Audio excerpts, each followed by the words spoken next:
गौरव मुस्कुराया। एक विचार के साथ उसकी हथेली में वह अजीब काला कीड़ा धीरे धीरे पारदर्शी होने लगा। जल्द ही काला कीड़ा उसकी हथेली से पूरी तरह से गायब हो गया।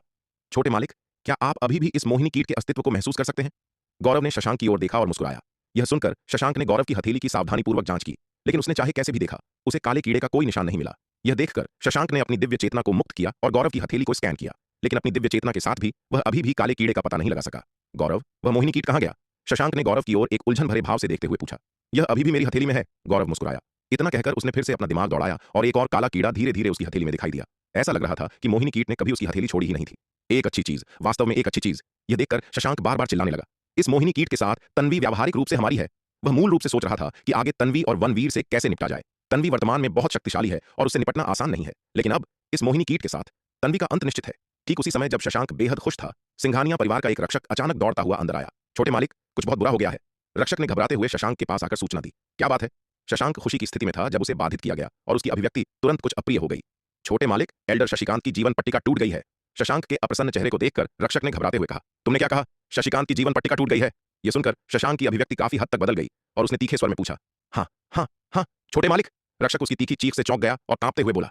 यह कब हुआ? शशांक ने उसे घूरते हुए गंभीर चेहरे के साथ पूछा। बस बस अभी, रक्षक हकलाया। यह सुनकर शशांक की अभिव्यक्ति और भी गहरी हो गई। मैं समझ गया, तुम जा सकते हो। एक लंबे ठहराव के बाद शशांक ने अपना हाथ हिलाया और कहा। हाँ हाँ हाँ छोटे मालिक। रक्षक ने राहत की सांस ली और जल्दी से पीछे हट गया। मैंने कभी नहीं सोचा था कि वह छोटा जानवर विराट इतनी बड़ी परेशानी खड़ी कर देगा। यहां तक कि शशिकांत भी पूर्वी नक्षत्र महाद्वीप पर हार गया। शशांक ने अपना हाथ मेज पर दे मारा। उसका चेहरा बेहद काला पड़ गया था। छोटे मालिक, वास्तव में क्या हुआ?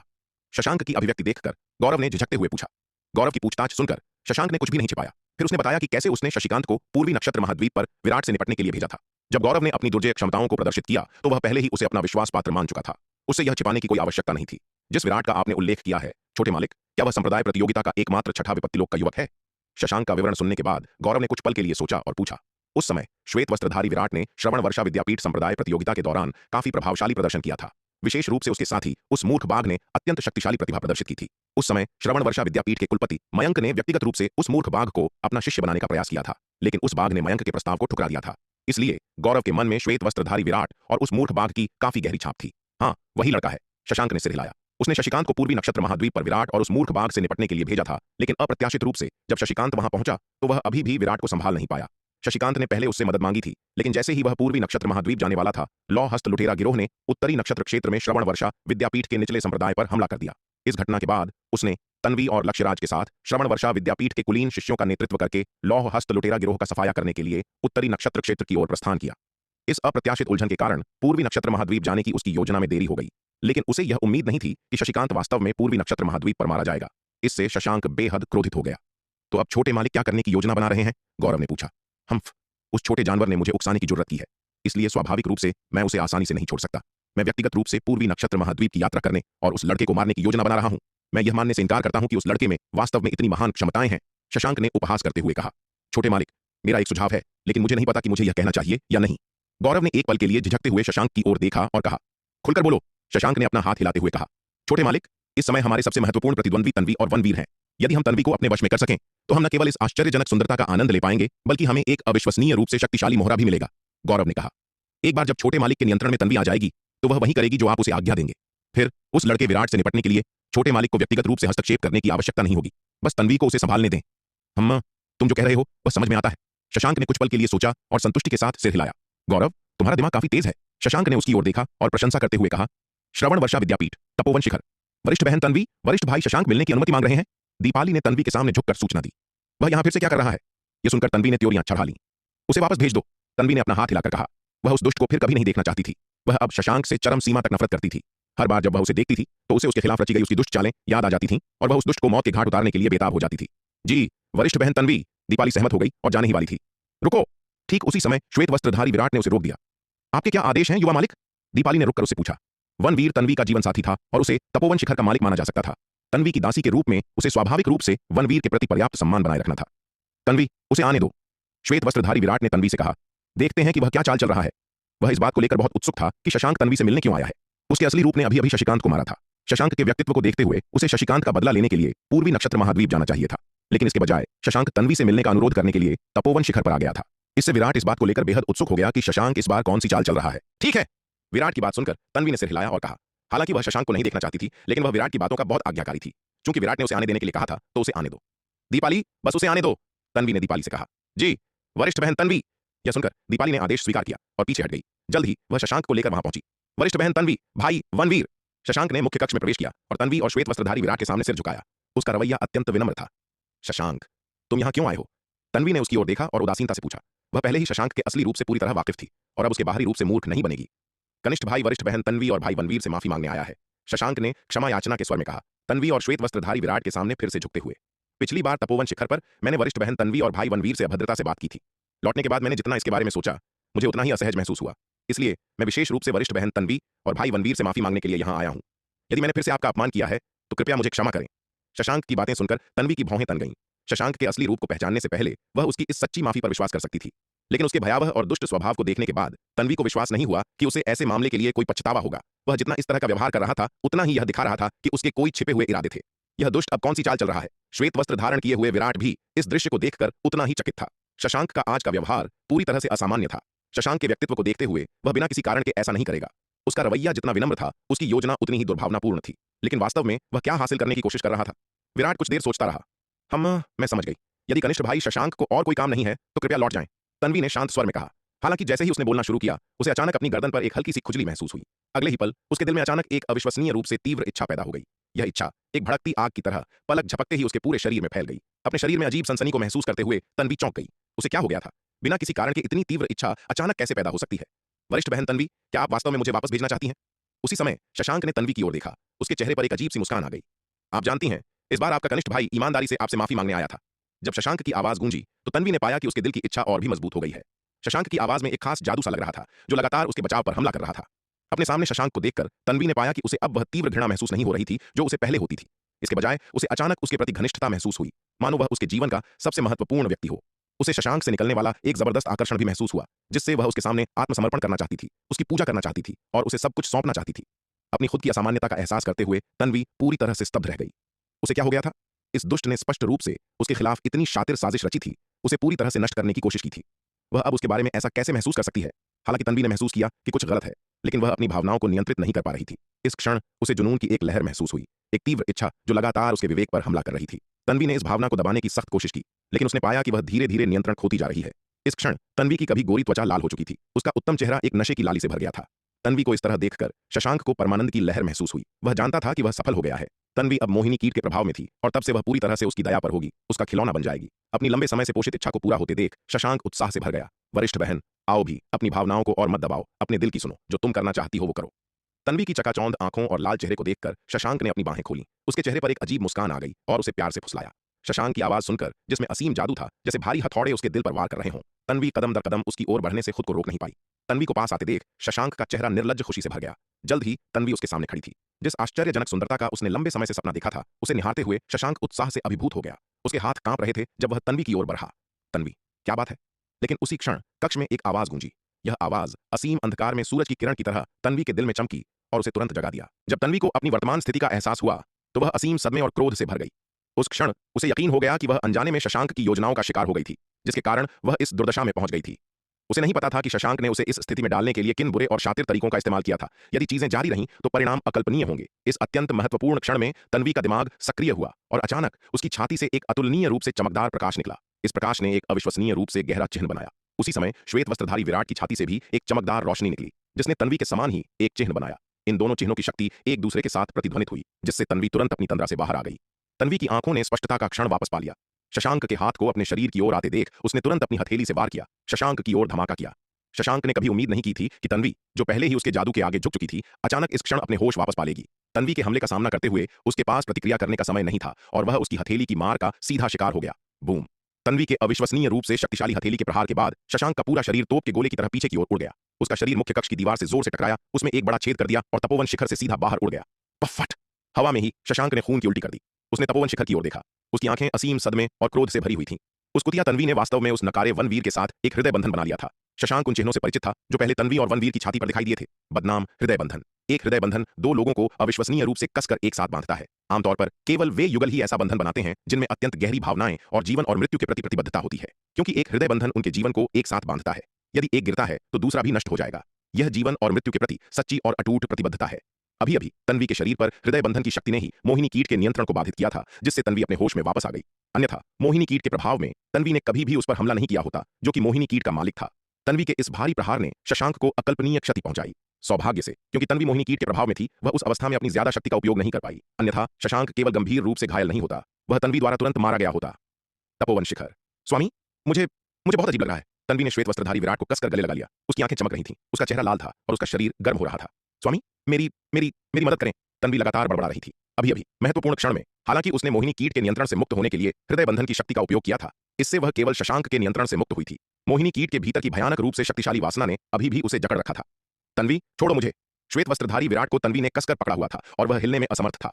उसने तन्वी में कुछ गड़बड़ देखी थी जब वह अचानक शशांक की ओर चलने लगी थी। यही वजह है कि उसने उस महत्वपूर्ण क्षण में बात की थी, जिससे वह अस्थायी रूप से होश में आ गई। लेकिन तन्वी की स्पष्टता केवल क्षण भंगुर थी। शशांक को उड़ा देने के बाद वह जल्दी ही शक्तिशाली मोहिनी कीट के आगे फिर से झुक गई। तन्वी की चकाचौंध आंखों और लाल चेहरे को देखकर विराट ने बेबसी की एक चुभन महसूस की। उसे तन्वी ने कसकर पकड़ा हुआ था और भले ही वह उसकी मदद करना चाहता हो, वह नहीं कर सकता था। यदि तन्वी उसे छोड़ दे, तभी वह उसकी तत्काल समस्या को हल करने का कोई तरीका खोज सकता था। दुर्भाग्य से तन्वी ने उसकी बातों को पूरी तरह से नजरअंदाज कर दिया। अपनी इच्छाओं को पूरा करने में असमर्थ तन्वी के कोमल हाथों ने विराट के कपड़े फाड़ना शुरू कर दिया। तन्वी, मुझे जाने दो। यह देखकर विराट के माथे पर ठंडे पसीने की बूंदें छलक आईं। यदि ऐसा ही चलता रहा तो आज के परिणाम को बचाना मुश्किल होगा। उसने चाहे कुछ भी कहा, तन्वी ने उसे जाने देने से इनकार कर दिया। जल्द ही तन्वी के फाड़ने से उसके और तन्वी दोनों के कपड़े पूरी तरह से उतर गए। अत्यधिक वासना के प्रभाव में तन्वी ने अपने और विराट के वस्त्र फाड़ दिए। उस क्षण वह सभी मर्यादाओं को भूल चुकी थी। विराट की दृढ़ इच्छा शक्ति के बावजूद वह इतने मोहक प्रलोभन का विरोध नहीं कर सका। इसके अलावा उसने और तन्वी ने पहले ही एक दूसरे के प्रति स्नेह का बंधन बना लिया था। इन परिस्थितियों में वह अपना संयम कैसे बनाए रख सकता था? इसके अलावा तन्वी की शक्ति उससे कहीं अधिक थी। उसने चाहे कितना भी संघर्ष किया, वह मुक्त नहीं हो सका। इस बिंदु पर विराट केवल वास्तविकता को स्वीकार कर सकता था। विराट, जो अपनी भावनाओं को नियंत्रित करने का प्रयास कर रहा था, इस अत्यधिक प्रेम और आकर्षण के सामने विवश हो गया। दोनों का प्रेम उस क्षण अपने चरम पर पहुंच गया और उस कक्ष में प्रेम और मिलन का एक अत्यंत सुंदर और अलौकिक दृश्य छा गया। दोनों एक दूसरे में पूर्ण रूप से समा गए। शशांक, जो तपोवन शिखर पर घटित होने वाले इस अविश्वसनीय रूप से सुंदर दृश्य को देख रहा था, क्रोध से कांपने लगा। पफाट! क्रोध से अभिभूत शशांक ने खून की एक और उल्टी की। क्योंकि तन्वी के शशांक पर हमले से मुख्य कक्ष टूट गया था, उसमें एक बड़ा छेद हो गया था। इसीलिए शशांक की स्थिति से वह तपोवन शिखर पर कक्ष के अंदर जो कुछ हो रहा था उसे देख सकता था। तन्वी मोहिनी कीट की शक्ति से पूरी तरह अभिभूत होकर केवल अपनी इच्छाओं को पूरा करने पर केंद्रित थी। इस अवस्था में उसने बाहरी दृश्यों को अवरुद्ध करने के लिए तपोवन शिखर पर परिरक्षण व्यूह को सक्रिय करने की आवश्यकता भी महसूस नहीं की थी। इसका मतलब था कि वह और विराट तपोवन शिखर पर जो कर रहे थे, वह पूरी तरह से शशांक द्वारा देखा गया था। शशांक, जो तन्वी के प्रहार से पहले ही गंभीर रूप से घायल था, अब इस दृश्य को देखकर क्रोधित था और मौके पर ही बेहोश होने वाला था। उसके सभी अथक प्रयास और योजनाएं अंततः किसी और को लाभ पहुंचा रही थीं। हालांकि तन्वी और विराट पहले जीवन साथी बन चुके थे, लेकिन उन्होंने कभी अपने रिश्ते को पूरा नहीं किया था और तन्वी अभी भी अछूती थी। लेकिन अब ऐसा लग रहा था जैसे उसने व्यक्तिगत रूप से उनके मिलन को सुविधाजनक बनाया था। तपोवन शिखर के मुख्य कक्ष में उस कामुक दृश्य को देखकर शशांक का चेहरा क्रोध से विकृत हो गया। वह उन घृणित जोड़े को मार डालने के अलावा कुछ नहीं चाहता था। हालांकि अपने उग्र क्रोध के बावजूद शशांक ने अपना आपा नहीं खोया। वह अच्छी तरह जानता था कि यदि वह फिर से तपोवन शिखर पर कदम रखता है तो वह जीवित वापस नहीं आ पाएगा। तन्वी उसे निश्चित रूप से मार डालेगी। शशांक ने तपोवन शिखर के दृश्य को आखिरी बार गहराई से देखा और अंततः असीम क्रोध से भरा हुआ अपनी भारी चोटों को खींचते हुए वह मुड़ा और अपने पर्वत पर वापस उड़ गया। उसने आगे देखना जारी नहीं रखा, क्योंकि यदि वह ऐसा करता तो वह निश्चित रूप से क्रोध से मृत्यु को प्राप्त होता। छोटे मालिक, क्या हुआ? गौरव ने डरते हुए पूछा। जब उसने शशांक को लौटते देखा, उसका चेहरा एक भयानक आकृति में बदल गया था। तन्वी द्वारा शशांक को तपोवन शिखर से उड़ाए जाने से काफी हंगामा हुआ था, जिसने श्रवण वर्षा विद्यापीठ में कई लोगों का ध्यान आकर्षित किया था। गौरव ने स्वाभाविक रूप से तपोवन शिखर पर हंगामे को महसूस किया। हालांकि इसे महसूस करने के बावजूद उसने जांच करने के लिए भागने की हिम्मत नहीं की। हालांकि उसे मोहिनी संप्रदाय के एक शक्तिशाली व्यक्ति द्वारा छोड़ा गया अवसर मिला था, जिससे उसे दुर्जेय गुप्त तरीके मिले थे, लेकिन ये केवल गुप्त योजनाओं में ही वास्तव में प्रभावी थे। सीधे युद्ध में उन्होंने उसकी शक्ति को बहुत कम बढ़ावा दिया। अपनी वर्तमान शक्ति के साथ उसने तन्वी और शशांक के बीच की लड़ाई में हस्तक्षेप करने की हिम्मत नहीं की। इस तरह की लड़ाई के एक हल्के से स्पर्श का परिणाम भी उसका सर्वनाश हो सकता था। वे दो दुष्ट, मैं उन्हें आज नहीं तो कल टुकड़े टुकड़े कर दूंगा। गौरव के सवाल को सुनकर शशांक ने दांत पीसे और ये शब्द कहे। जैसे ही उसने बोलना समाप्त किया, उसने खून की एक और उल्टी की। छोटे मालिक, क्या ऐसा हो सकता है कि मोहिनी कीट ने तन्वी पर काम नहीं किया? शशांक की हालत देखकर गौरव और भी चिंतित हो गया। उसने शशांक की ओर देखा और सावधानी से पूछा। वास्तव में, हालांकि उसने पहले बहुत विश्वास के साथ बात की थी, लेकिन वह अभी भी कुछ हद तक अनिश्चित था कि क्या मोहिनी कीट तन्वी को नियंत्रित कर सकता है। हालांकि मोहिनी संप्रदाय की विरासत में कहा गया था कि मोहिनी कीट का यह स्तर रहस्य शून्य लोक से नीचे के किसी भी योद्धा को पूरी तरह से अपने वश में कर सकता है। उसने तन्वी जैसी शक्तिशाली हस्ती पर इसका परीक्षण नहीं किया था और वह नहीं जानता था कि मोहिनी कीट वास्तव में कितना प्रभावी था। नहीं, यह सुनकर शशांक ने सिर हिलाया। मोहिनी कीट वास्तव में बहुत शक्तिशाली है और तन्वी वास्तव में प्रभावित हुई है। तो फिर क्यों? यह सुनकर गौरव हैरान रह गया। चूंकि तन्वी पहले से ही प्रभावित थी, तो शशांक ऐसी दयनीय स्थिति में क्यों लौटेगा? ऐसा नहीं होना चाहिए। हालांकि मुझे जिसकी उम्मीद नहीं थी वह यह था कि उस कुतिया तन्वी ने वास्तव में अपने और उस छोटे जानवर वनवीर के बीच एक हृदय बंधन बांधा था। शशांक ने दांत पीसते हुए कहा। मैं सफल होने ही वाला था, लेकिन अंत में उसके शरीर पर मौजूद हृदय बंधन ने सब कुछ बर्बाद कर दिया। एक हृदय बंधन? यह सुनकर गौरव भी हैरान रह गया। उसे उम्मीद नहीं थी कि इससे उनकी योजना विफल हो जाएगी। छोटे मालिक, आप आगे क्या करने की योजना बना रहे हैं? शशांक की ओर देखते हुए गौरव ने पूछा। पैक करो, और तुरंत मोर्चे पर मेरे पिता के पास जाने के लिए प्रस्थान करो, शशांक ने कहा। इस घटना के बाद तन्वी शायद मुझे आसानी से नहीं छोड़ेगी। यदि हम अभी नहीं निकलते हैं तो जब वह हिसाब चुकाने आएगी तो हम जा नहीं पाएंगे। उसके पिता शमशेर अंधकार दानव वंश के खिलाफ पिछली लड़ाई में गंभीर रूप से घायल नहीं हुए थे, इसलिए लड़ाई के बाद वह सीमा की रखवाली जारी रखने के लिए मोर्चे पर रुके रहे, बजाय इसके कि वह कुलपति मयंक, एल्डर यश, एल्डर राधिका और अन्य लोगों के साथ स्वस्थ होने के लिए श्रवण वर्षा विद्यापीठ लौट आते। अब जब तन्वी के खिलाफ उसकी योजना विफल हो गई थी तो उसे अपने पिता की सुरक्षा लेनी पड़ी, अन्यथा यदि तन्वी ने दस्तक दी तो संभवतः पूरे श्रवण वर्षा विद्यापीठ में कोई भी उसकी रक्षा नहीं कर पाएगा। अपनी गंभीर चोटों को नजरअंदाज करते हुए शशांक ने जल्दी से अपना सामान पैक किया और दक्षिणी स्वर्ग महाद्वीप में सुवर्ण भूमि व्यापार मंडल के लिए श्रवण वर्षा विद्यापीठ को जल्दबाजी में छोड़ दिया। व्यापार मंडल के स्थानिक मार्ग का उपयोग करके मोर्चे तक पहुंचने के लिए जो लोग उसके साथ गए उनमें गौरव, शौनक और सिंघानिया परिवार के कई एल्डर शामिल थे। श्रवण वर्षा विद्यापीठ, तपोवन शिखर। बादलों के छंटने और बारिश रुकने के बाद तन्वी विराट की बाहों में सिमट गई। उसका उत्तम चेहरा शर्म से भर गया। पहले के उस पागल दृश्य को याद करते हुए उसने असीम शर्म और मिठास दोनों महसूस की। विराट के साथ जीवन साथी बनने के बाद उन्होंने हमेशा एक दूसरे के साथ अत्यधिक सम्मान के साथ व्यवहार किया, यहां तक कि शायद ही कभी हाथ पकड़ा हो। किसी अन्य अंतरंग संपर्क में शामिल होने की तो बात ही छोड़ दें, उनका जीवन साथी बनना केवल नाम का था। इसलिए तन्वी हमेशा असुरक्षित महसूस करती थी और डरती थी कि एक दिन विराट उसे छोड़ देगा। हालांकि विराट ने उसके साथ बहुत अच्छा व्यवहार किया, उसे अमर औषधियों जैसे कई अविश्वसनीय रूप से मूल्यवान साधना के खजाने दिए, लेकिन उसके प्रति उसका रवैया जीवन साथी का नहीं था बल्कि एक दोस्त का था। लेकिन आज उन्होंने अंततः अंतिम कदम उठाया। उसने विराट को अपनी सबसे कीमती संपत्ति की पेशकश की। इस क्षण वे अंततः सच्चे जीवन साथी बन गए। विराट ने अपनी बाहों में उस नरम सुगंधित शरीर को महसूस किया, लेकिन उसका दिल तन्वी जितना हल्का नहीं था। तन्वी के साथ जीवन साथी बनने का उसका पिछला समझौता केवल एक अस्थायी उपाय था। उसने कभी भी वास्तव में उसके साथ जीवन साथी बनने का इरादा नहीं किया था।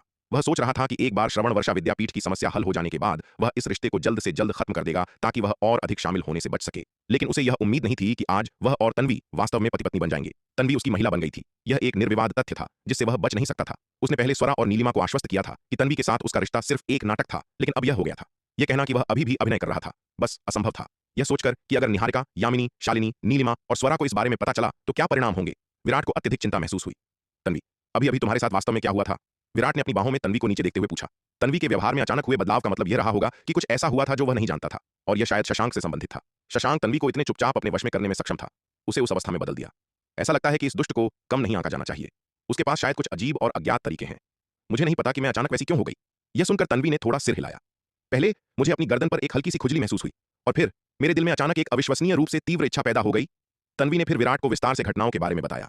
अगर स्वामी ने मुझे अंत में चेतावनी नहीं दी होती तो मुझे वास्तव में नहीं पता कि परिणाम क्या होते। तन्वी ने अपना सिर विराट की बाहों में छिपा लिया और डरते हुए कहा, यदि उसके और विराट के बीच का बंधन न होता और उस बंधन की शक्ति न होती जिसने उन्हें शशांक के नियंत्रण से भागने की अनुमति दी तो परिणाम अकल्पनीय होते। तन्वी की बात सुनने के बाद विराट को बेचैनी का एहसास हुआ।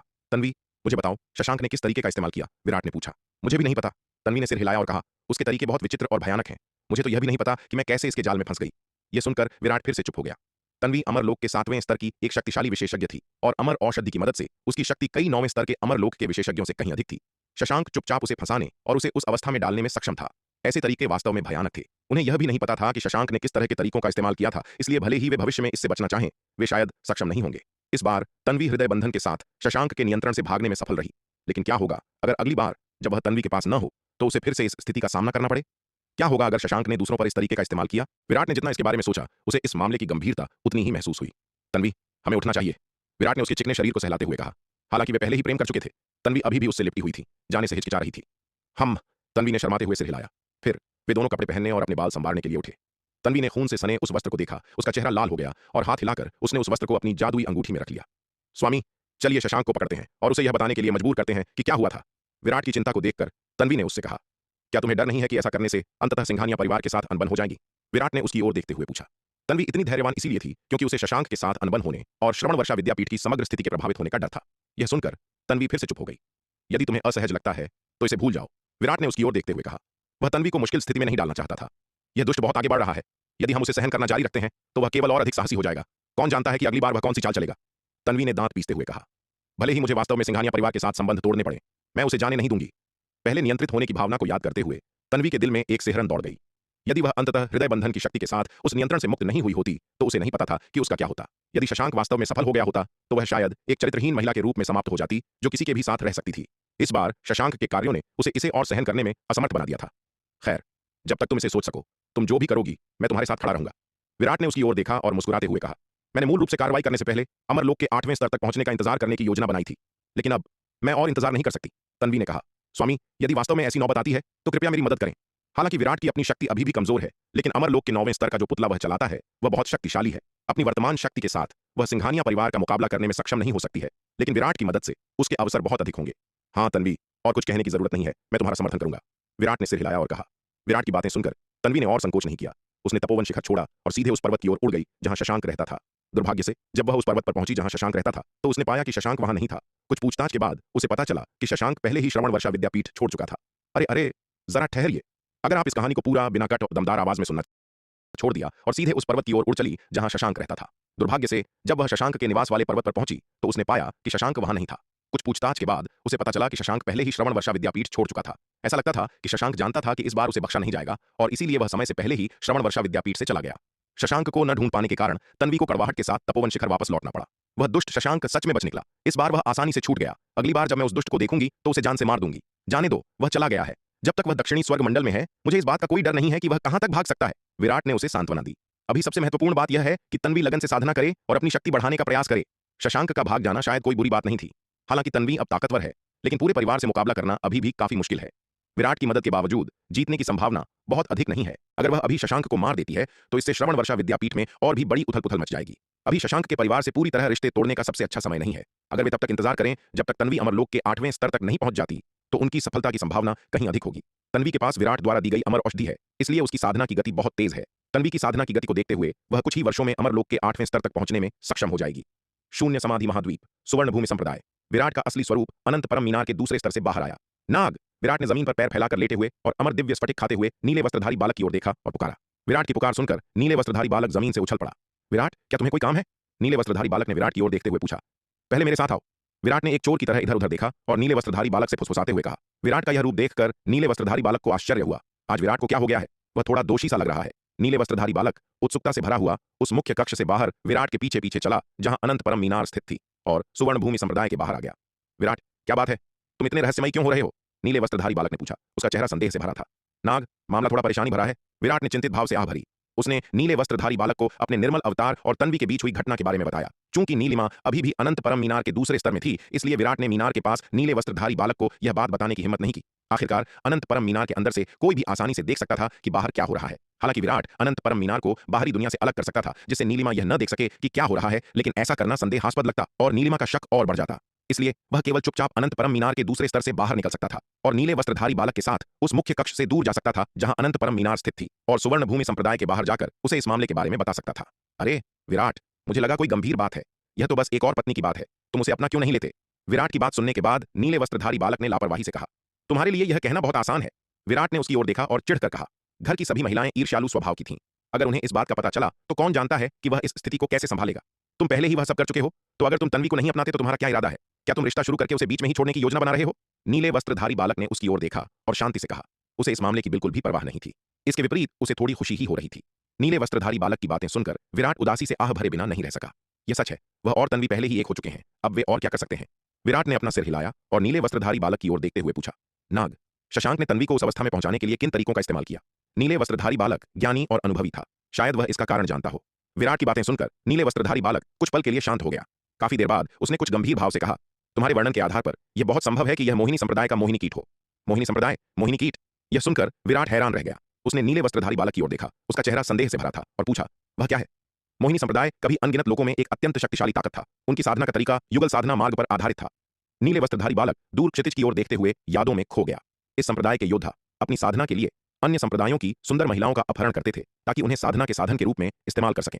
चूंकि उनके पास इन साधनों को नियंत्रित करने के अत्यंत भयानक तरीके होते हैं, इसलिए एक बार जब कोई महिला उनके निशाने पर आ जाती है तो उनके चंगुल से बचना लगभग असंभव होता है। यहां तक कि जिन महिलाओं को बचाया भी गया वे पूरी तरह से बर्बाद हो चुकी थीं। मोहिनी संप्रदाय के प्रकोप के तहत वे महिलाएं पहचान में न आने लायक हो गई थीं, वासना के सागर में डूब गई थीं और खुद को बाहर निकालने में असमर्थ थीं। मोहिनी संप्रदाय के कार्यों ने स्वर्ग और मानव दोनों का क्रोध भड़का दिया, जिससे अनगिनत लोगों में व्यापक गुस्सा फैल गया। अंततः कई शक्तिशाली ताकतों की घेराबंदी के तहत मोहिनी संप्रदाय नष्ट हो गया। लेकिन मोहिनी संप्रदाय, जो कभी दुनिया को हिला देने वाली ताकत था, नष्ट होने के बावजूद अभी भी उसके कई योद्धा अनगिनत लोगों के विभिन्न कोनों में छिपे हुए हैं। मोहिनी संप्रदाय के ये बचे हुए लोग हालांकि अब पहले की तरह खुलेआम बुरे काम करने की हिम्मत नहीं करते हैं, लेकिन अभी भी गुप्त रूप से उन घिनौनी साजिशों में लगे रहते हैं। मोहिनी संप्रदाय के साधक अन्य पहलुओं में विशेष रूप से मजबूत नहीं है, लेकिन लोगों की इच्छाओं को नियंत्रित करने के उनके तरीके भयानक हैं। यह मोहिनी कीट मोहिनी संप्रदाय के भयानक तरीकों में से एक है। एक बार जब कोई महिला मोहिनी कीट से संक्रमित हो जाती है तो वह पूरी तरह से कीट के स्वामी के हाथों की कठपुतली बन जाएगी, वासना के सागर में डूबती हुई एक दासी। नीले वस्त्रधारी बालक की बातें सुनकर विराट का दिल बेहद भारी हो गया। यह नीले वस्त्रधारी बालक हमेशा से लापरवाह और गैर जिम्मेदार रहा है, जिसका रवैया घमंडी और अक्खड़ है। बहुत कम चीजें ही वास्तव में उसके मानकों पर खरी उतरती हैं। उसने शायद ही कभी भयानक शब्द का इस्तेमाल किया हो, लेकिन अब जब मोहिनी संप्रदाय का जिक्र किया जा रहा है तो वह एक के बाद एक भयानक शब्दों का इस्तेमाल कर रहा है। इसके अलावा उसका रवैया अब पूरी तरह से अलग है। वह अब निंदक नहीं बल्कि बेहद गंभीर है। पिछली बार उसने यह व्यवहार तब दिखाया था जब उसका सामना कृष्ण दानव लता से हुआ था। इससे पता चलता है कि मोहिनी संप्रदाय कितना भयानक और परेशानी भरा है। क्या इससे निपटने का कोई तरीका है? विराट ने नीले वस्त्रधारी बालक से पूछा। मोहिनी कीट अदृश्य और कपटी है, जो लोगों को बिना उनकी जानकारी के नुकसान पहुंचाता है, जिससे इसके खिलाफ बचाव करना असंभव हो जाता है। नीले वस्त्रधारी बालक ने अपना सिर हिलाया। जब तक किसी की ताकत प्रतिद्वंद्वी से बहुत अधिक न हो, इसके खिलाफ बचाव करना बहुत मुश्किल है। तो फिर क्या मोहिनी कीट से पीड़ित किसी व्यक्ति को बचाने का कोई तरीका है? विराट ने उसकी ओर देखते हुए पूछा। अगर जहर का असर गंभीर नहीं है और यह प्रभाव लंबे समय तक नहीं रहा है, तो उनके भीतर दबी हुई इच्छाओं के मुक्त होने के बाद उनके ठीक होने की संभावना रहती है। लेकिन अगर जहर का असर बहुत गंभीर है और प्रभाव लंबे समय तक रहा है, तो मूल रूप से कोई उम्मीद नहीं है। नीले वस्त्रधारी बालक ने सिर हिलाते हुए कहा। पुरुषों और महिलाओं के बीच की इच्छा जीवन में निहित सबसे बड़ी इच्छा है। मोहिनी संप्रदाय के तरीके बस इस स्वाभाविक इच्छा को असीम रूप से बढ़ा देते हैं। मोहिनी कीट का जहर साधारण जहरों से अलग है। सच कहूं तो इसे शुद्ध जहर भी नहीं माना जा सकता है। यह केवल जीवन में निहित बड़ी इच्छाओं को उत्तेजित करता है और बढ़ाता है, लेकिन यह जीवन को ही नुकसान नहीं पहुंचाता है। इसलिए भले ही कोई मोहिनी कीट के जहर से पीड़ित हो, उसका शरीर इस कीट के जहर के प्रति कोई प्रतिरोध विकसित नहीं करेगा। यही बात मोहिनी कीट को इतना भयानक बनाती है। नीले वस्त्रधारी बालक की बातें सुनकर विराट शांत हो गया। वह इस तरीके से अपरिचित नहीं था। यामिनी और जुबैदा दोनों ही पहले इसी तरह के तरीकों से पीड़ित हो चुकी थीं, जिसके कारण उनके विराट के साथ संबंध बने थे। वह अच्छी तरह से जानता था कि यह तरीका कितना परेशानी भरा और मुश्किल था। हालांकि मोहिनी संप्रदाय के तरीके उन तरीकों से कई गुना अधिक शक्तिशाली थे जो उसने पहले देखे थे, जिसने नीले वस्त्रधारी बालक को भी असहाय कर दिया था। बेशक ऐसा नहीं है कि पार पाने का कोई तरीका ही न हो, नीले वस्त्रधारी बालक ने फिर कहा। हालांकि वासना के सागर से खुद को जबरन बाहर निकालने के लिए एक असाधारण साधना हृदय और इच्छा शक्ति की आवश्यकता होती है, लेकिन अरबों में से कोई एक ही ऐसा कर सकता है। अगर कोई वास्तव में ऐसा कर सकता है तो उसके साधना हृदय और इच्छा शक्ति की भयानक शक्ति शायद पूरे अनगिनत लोगों में बेजोड़ होगी। पार पाने का कौन सा तरीका? तुम किस बारे में बात कर रहे हो? तभी अचानक उनके पीछे एक आवाज गूंज उठी। यह आवाज सुनकर विराट चौंक गया। उसने पीछे मुड़कर देखा कि नीलिमा चुपचाप उनकी ओर आ गई थी और उन्हें पता भी नहीं चला। नन्ही चिड़िया, तुम यहां कब आई? विराट ने नीलिमा से सतर्कतापूर्वक पूछा। अनंत परम मीनार के दूसरे स्तर से गुप्त रूप से बाहर निकलने और नीले वस्त्रधारी बालक के साथ सुवर्ण भूमि संप्रदाय के बाहर जाकर इस मामले पर चर्चा करने का कारण इस नन्ही चिड़िया से बचना ही था। लेकिन उसे आश्चर्य हुआ कि यह नन्ही चिड़िया वास्तव में उसके पीछे पीछे आ गई। विराट, तुम क्या कर रहे हो? इस टूटी हुई तलवार के साथ यहां छिपकर तुम किस शर्मनाक बात पर चर्चा कर रहे हो?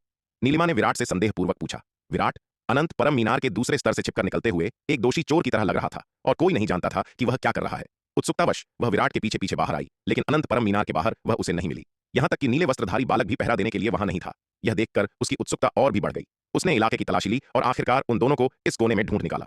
नन्ही चिड़िया, इससे तुम्हारा क्या मतलब है? बड़ों के मामलों में दखलंदाजी कर रही हो? नीले वस्त्रधारी बालक ने उसकी ओर देखा और कहा।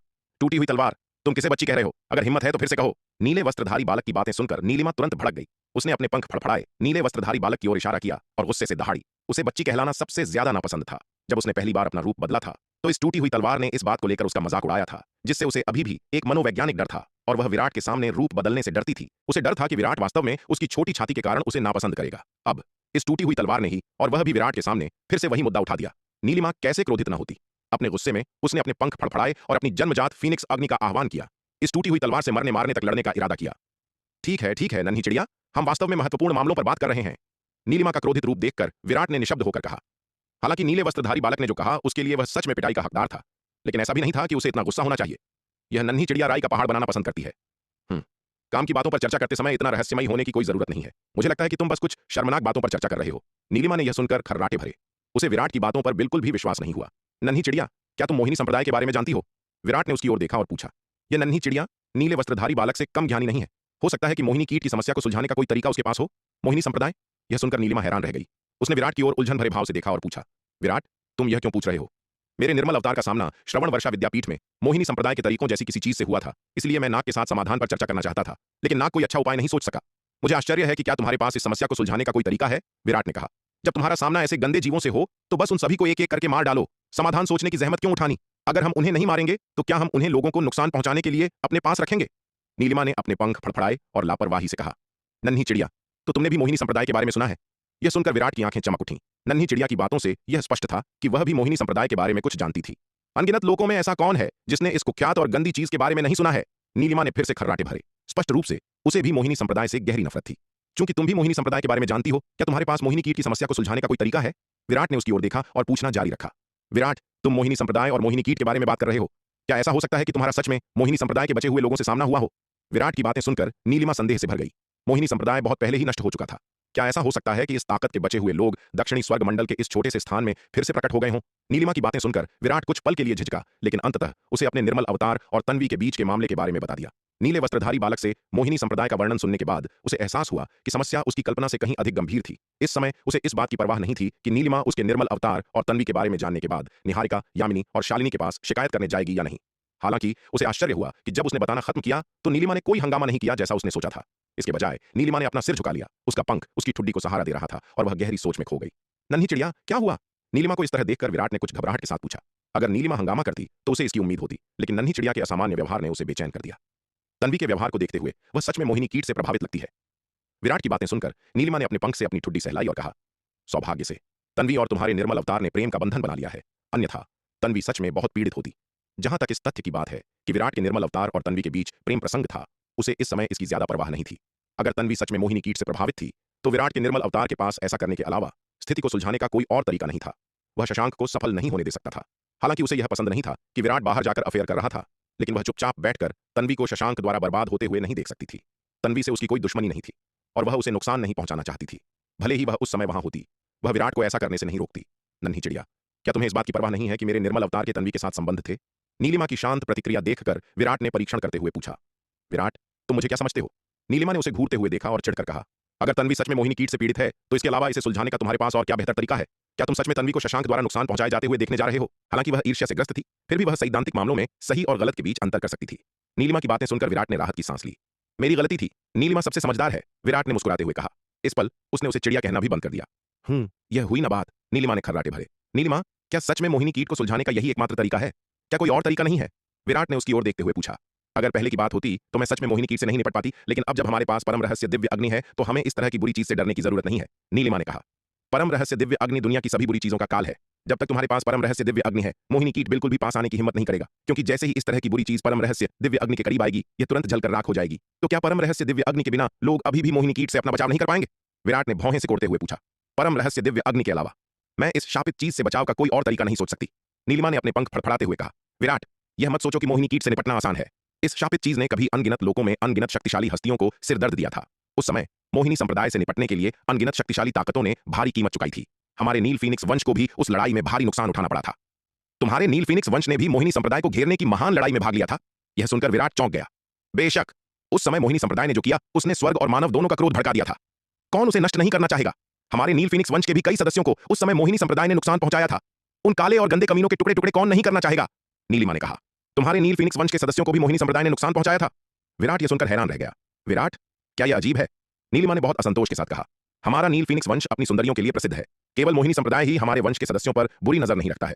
कई अन्य ताकतों की भी हम पर नजर है, लेकिन हालांकि उनके मन में ऐसे विचार हो सकते हैं, वे मोहिनी संप्रदाय की तरह नीचता की हद तक नहीं जाते हैं।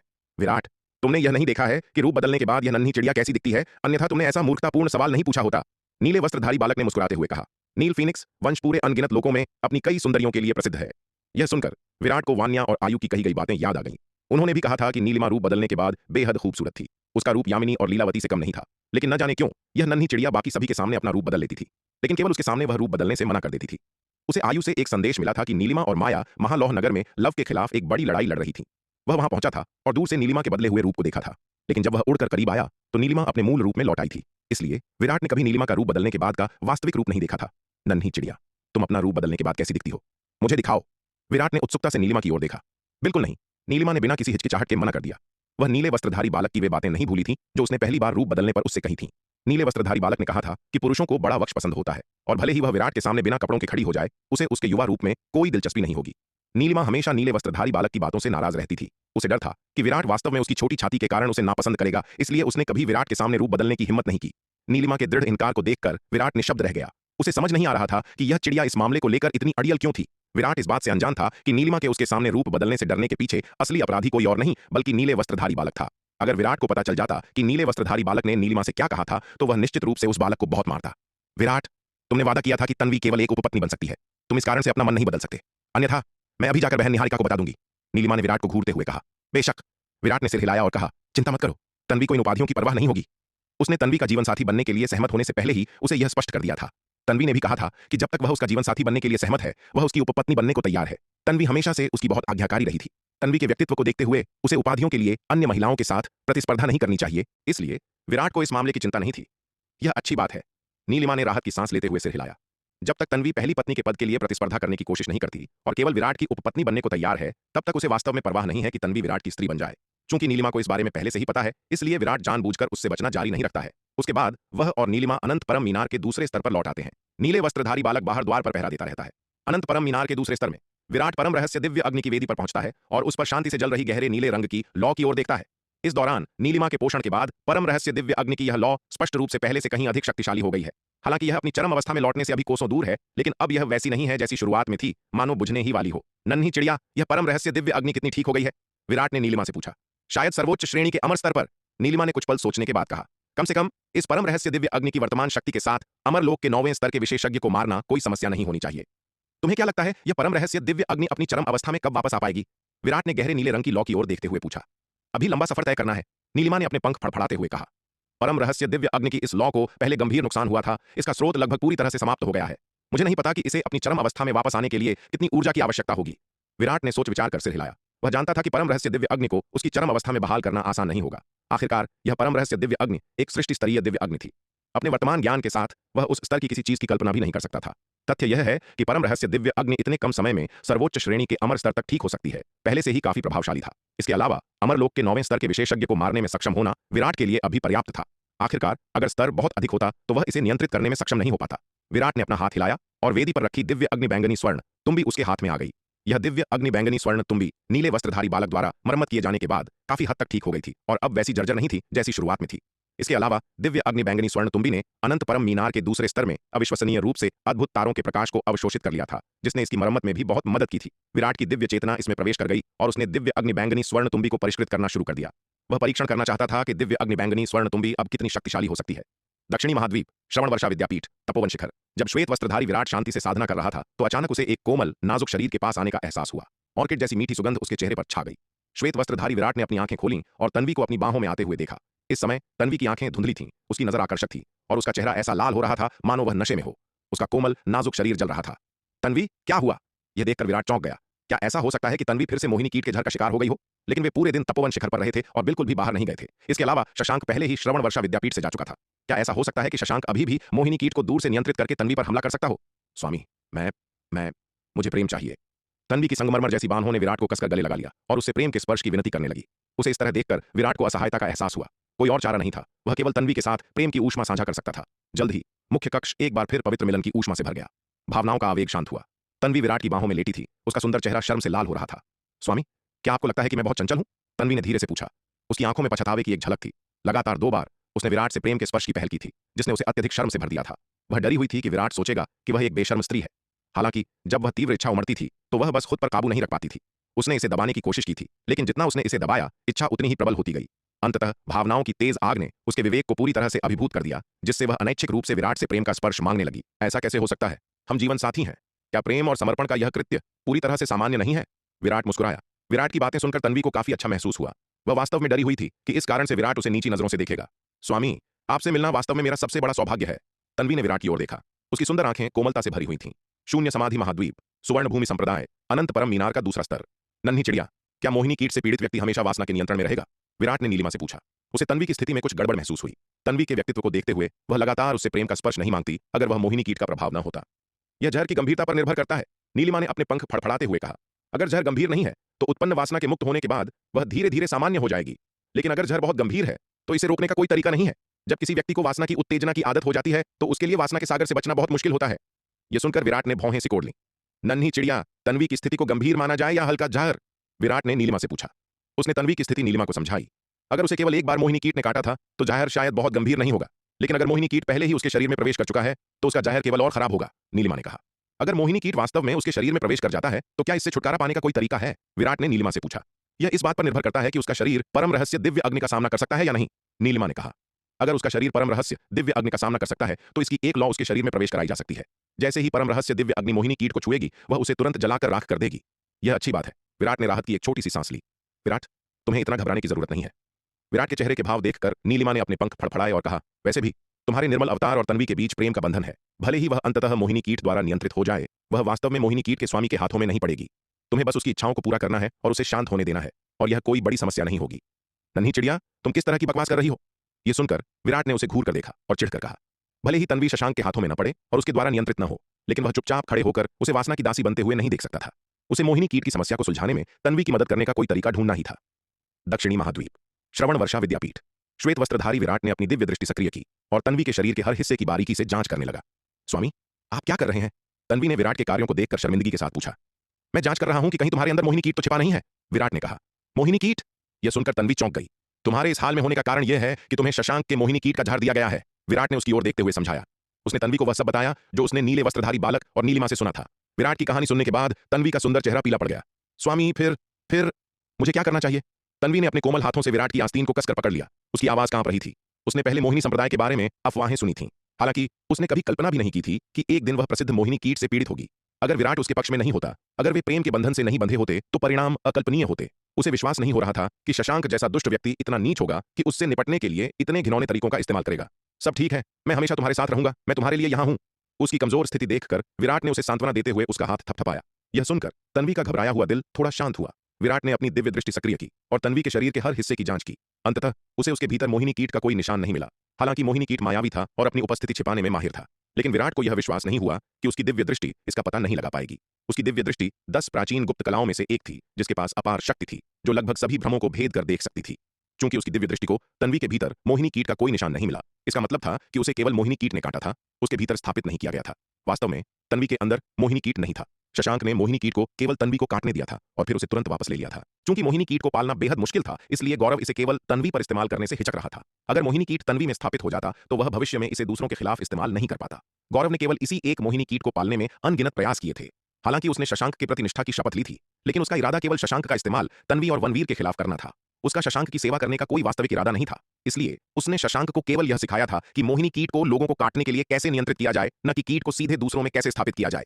यह पता चलने पर कि तन्वी पर मोहिनी कीट का कोई निशान नहीं है, विराट ने राहत की एक छोटी सी सांस ली। ईश्वर का शुक्र है। हालांकि तन्वी को मोहिनी कीट का जहर दिया गया था, लेकिन चूंकि उसे केवल एक बार काटा गया था और मोहिनी कीट वास्तव में उसके शरीर के अंदर नहीं था, इसलिए उसका जहर बहुत गंभीर नहीं होना चाहिए। स्वामी, आप कैसे हैं? यह देखकर कि विराट ने अपनी जांच पूरी कर ली है, तन्वी ने उसे चिंता से देखा और पूछा। सब ठीक है, मुझे तुम्हारे अंदर मोहिनी कीट नहीं मिला। ऐसा लगता है कि तुम्हें केवल काटा गया था, तुम्हारे भीतर स्थापित नहीं किया गया। जहर बहुत गंभीर नहीं होना चाहिए, इसका इलाज संभव होना चाहिए, विराट ने कहा। तो मैं इसका इलाज कैसे करूं? तन्वी ने जल्दबाजी में पूछा। बस अपनी उठी हुई इच्छाओं को मुक्त कर दो, विराट ने कहा। उसने तन्वी को नीलिमा की बातें दोहराई। विराट की व्याख्या सुनने के बाद तन्वी का सुंदर चेहरा फिर से शर्म से लाल हो गया। शून्य समाधि महाद्वीप, बैंगनी तलवार संप्रदाय। माया स्थानिक स्थानांतरण व्यूह के माध्यम से दौड़ते हुए आई। जैसे ही वह बैंगनी तलवार संप्रदाय के मुख्य शिखर पर पहुंची, एक गगनभेदी गर्जना के साथ उसके शरीर से एक शक्तिशाली आभा फूट पड़ी। उसी क्षण वह नवम विपत्ति लोक में प्रवेश कर गई। इस दौरान वह तिमिर मंडल में लड़ रही थी। लगातार होने वाली इन लड़ाइयों से प्रेरित होकर उसकी पर्वत भंजक दानव दमन विद्या अकल्पनीय गति से तेजी से सुधर रही थी। हालांकि आज उसे लगा कि वह अब अपने साधना स्तर को नहीं दबा सकती, इसलिए वह स्थानिक स्थानांतरण व्यूह के माध्यम से जल्दबाजी में तिमिर मंडल से लौट आई। इस बार माया के नवम विपत्ति लोक में प्रवेश करने में 87 आकाशीय बिजली के प्रहार सहना भी शामिल था, जो उससे कम नहीं था जब नीलिमा ने पहले नवम विपत्ति लोक में प्रवेश किया था। उसकी मार्शल आर्ट की नींव पहले से ही बेहद मजबूत थी, नीलिमा से कम नहीं। नीलिमा के नवम विपत्ति लोक में इतनी जल्दी प्रवेश करने का कारण बस इतना था कि उसने अपनी जन्मजात फीनिक्स अग्नि में परम रहस्य दिव्य अग्नि का एक अंश मिला लिया था, जिससे उसकी साधना बहुत बढ़ गई थी और वह इतनी जल्दी इस स्तर तक पहुंच गई थी। मोर्चे पर अपने कठिन प्रशिक्षण के बाद माया की साधना भी तेजी से आगे बढ़ गई। नवम विपत्ति लोक में प्रवेश करने के बाद माया मोर्चे पर वापस नहीं गई, बल्कि इसके बजाय सुवर्ण भूमि संप्रदाय गई, अनंत परम मीनार के दूसरे स्तर में प्रवेश किया और नीलिमा को ढूंढ निकाला।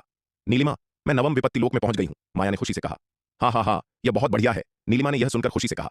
अब हम दोनों नवम विपत्ति लोक में हैं, उस मूर्ख बाघ से कम शक्तिशाली नहीं है। शायद अगर हम हाथ मिला लें तो हम उसे अच्छी तरह से पीट सकते हैं। यह देखकर कि माया भी नवम विपत्ति लोक में पहुंच गई है, नीलिमा के मन में सबसे पहला विचार शार्दूल को पीटने का आया। उसे कई सालों तक शार्दूल ने दबाकर रखा था। जब से शार्दूल की शक्ति उसकी अपनी शक्ति से अधिक हो गई थी, उसने कभी भी उसके खिलाफ कोई लड़ाई नहीं जीती थी। लेकिन अब उसकी शक्ति माया की शक्ति के साथ आखिरकार बराबर आ रही थी। पहले भले ही वह अकेले ही नवम विपत्ति लोक में पहुंच जाती, नीलिमा को विश्वास नहीं था कि वह शार्दूल को हरा सकती है। हालांकि उसने अपनी जन्मजात फीनिक्स अग्नि में परम रहस्य दिव्य अग्नि का एक अंश शामिल कर लिया था, जिससे उसकी ताकत काफी बढ़ गई थी। लेकिन शार्दूल कोई कमजोर खिलाड़ी नहीं था। वह मूर्ख बाघ उनसे बहुत पहले नवम विपत्ति लोक में पहुंच चुका था।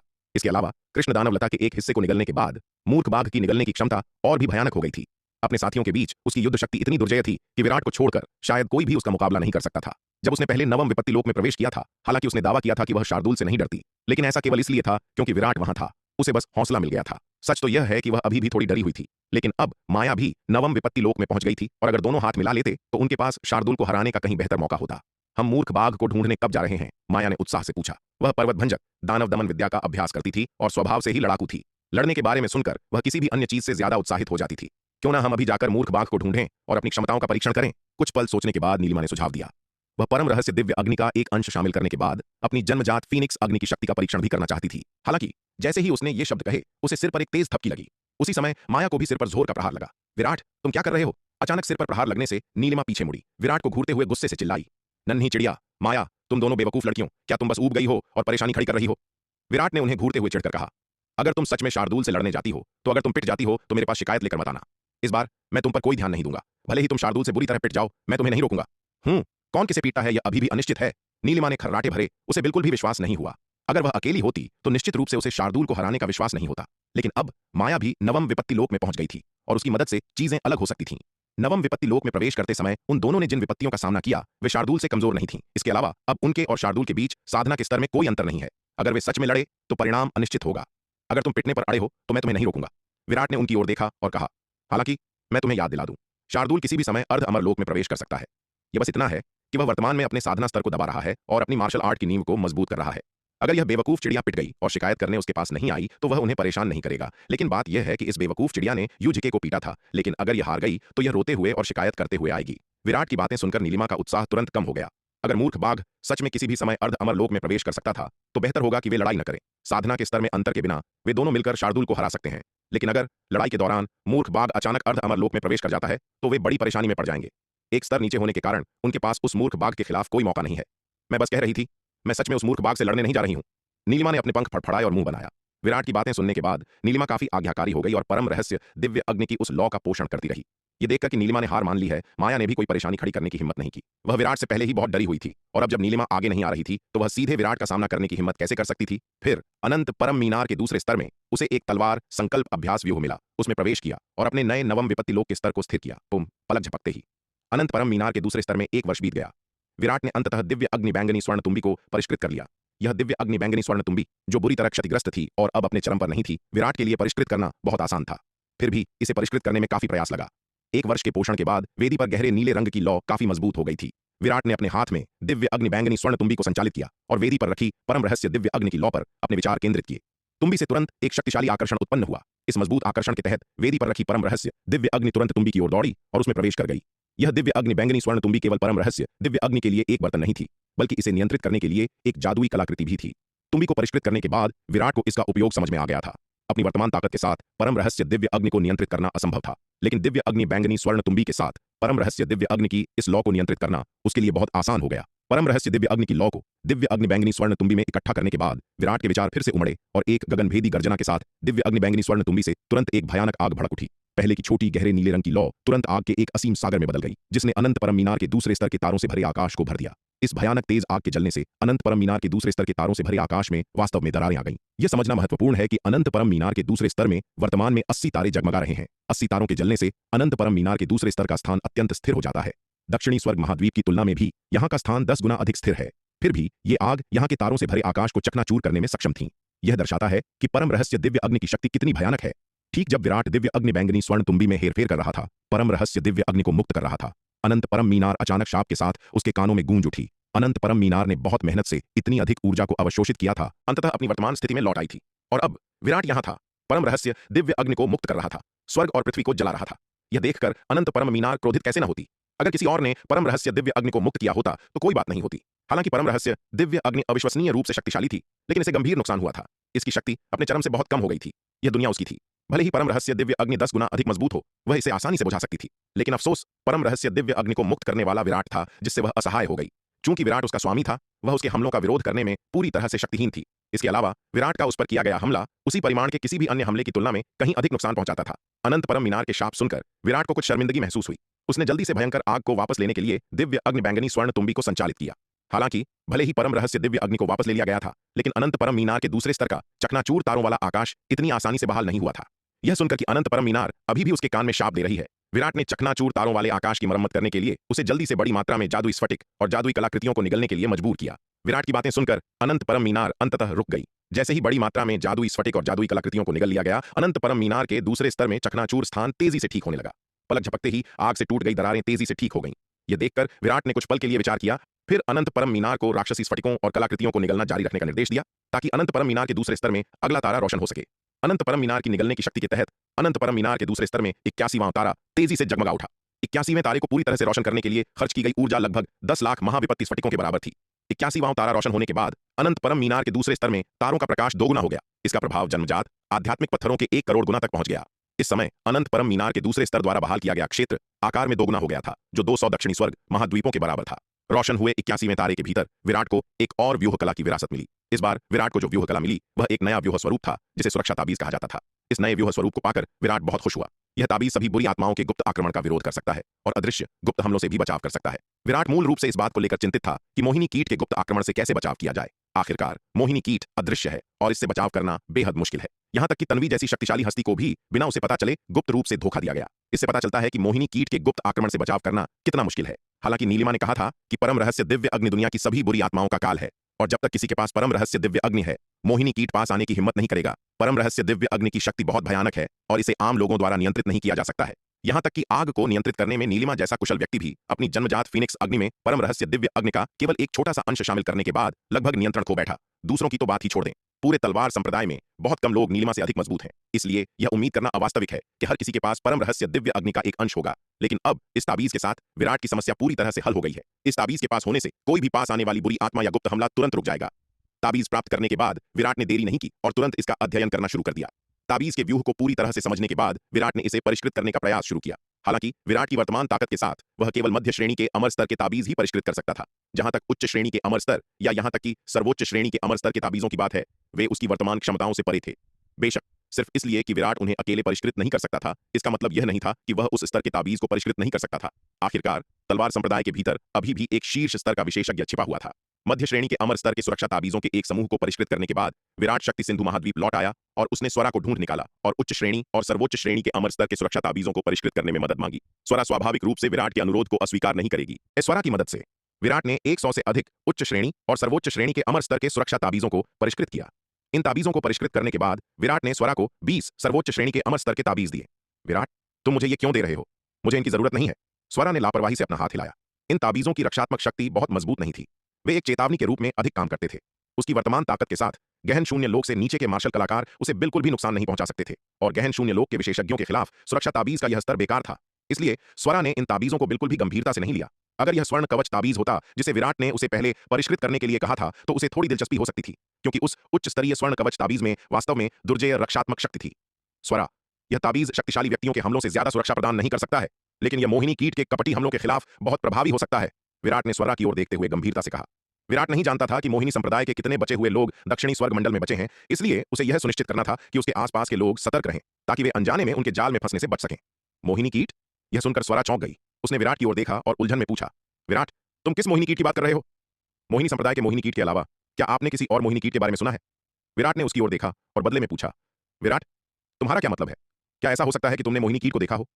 विराट की बातें सुनकर स्वरा चौंक गई और उसके चेहरे पर एक गंभीर भाव आ गया। उसने स्वाभाविक रूप से मोहिनी संप्रदाय से जुड़ी अफवाहों के बारे में सुना था। प्राचीन काल में मोहिनी संप्रदाय का नाम अनगिनत लोकों में प्रसिद्ध था। उसके स्तर के शायद ही किसी योद्धा ने इसके बारे में न सुना हो। हालांकि मोहिनी संप्रदाय बहुत पहले ही विलुप्त हो चुका था।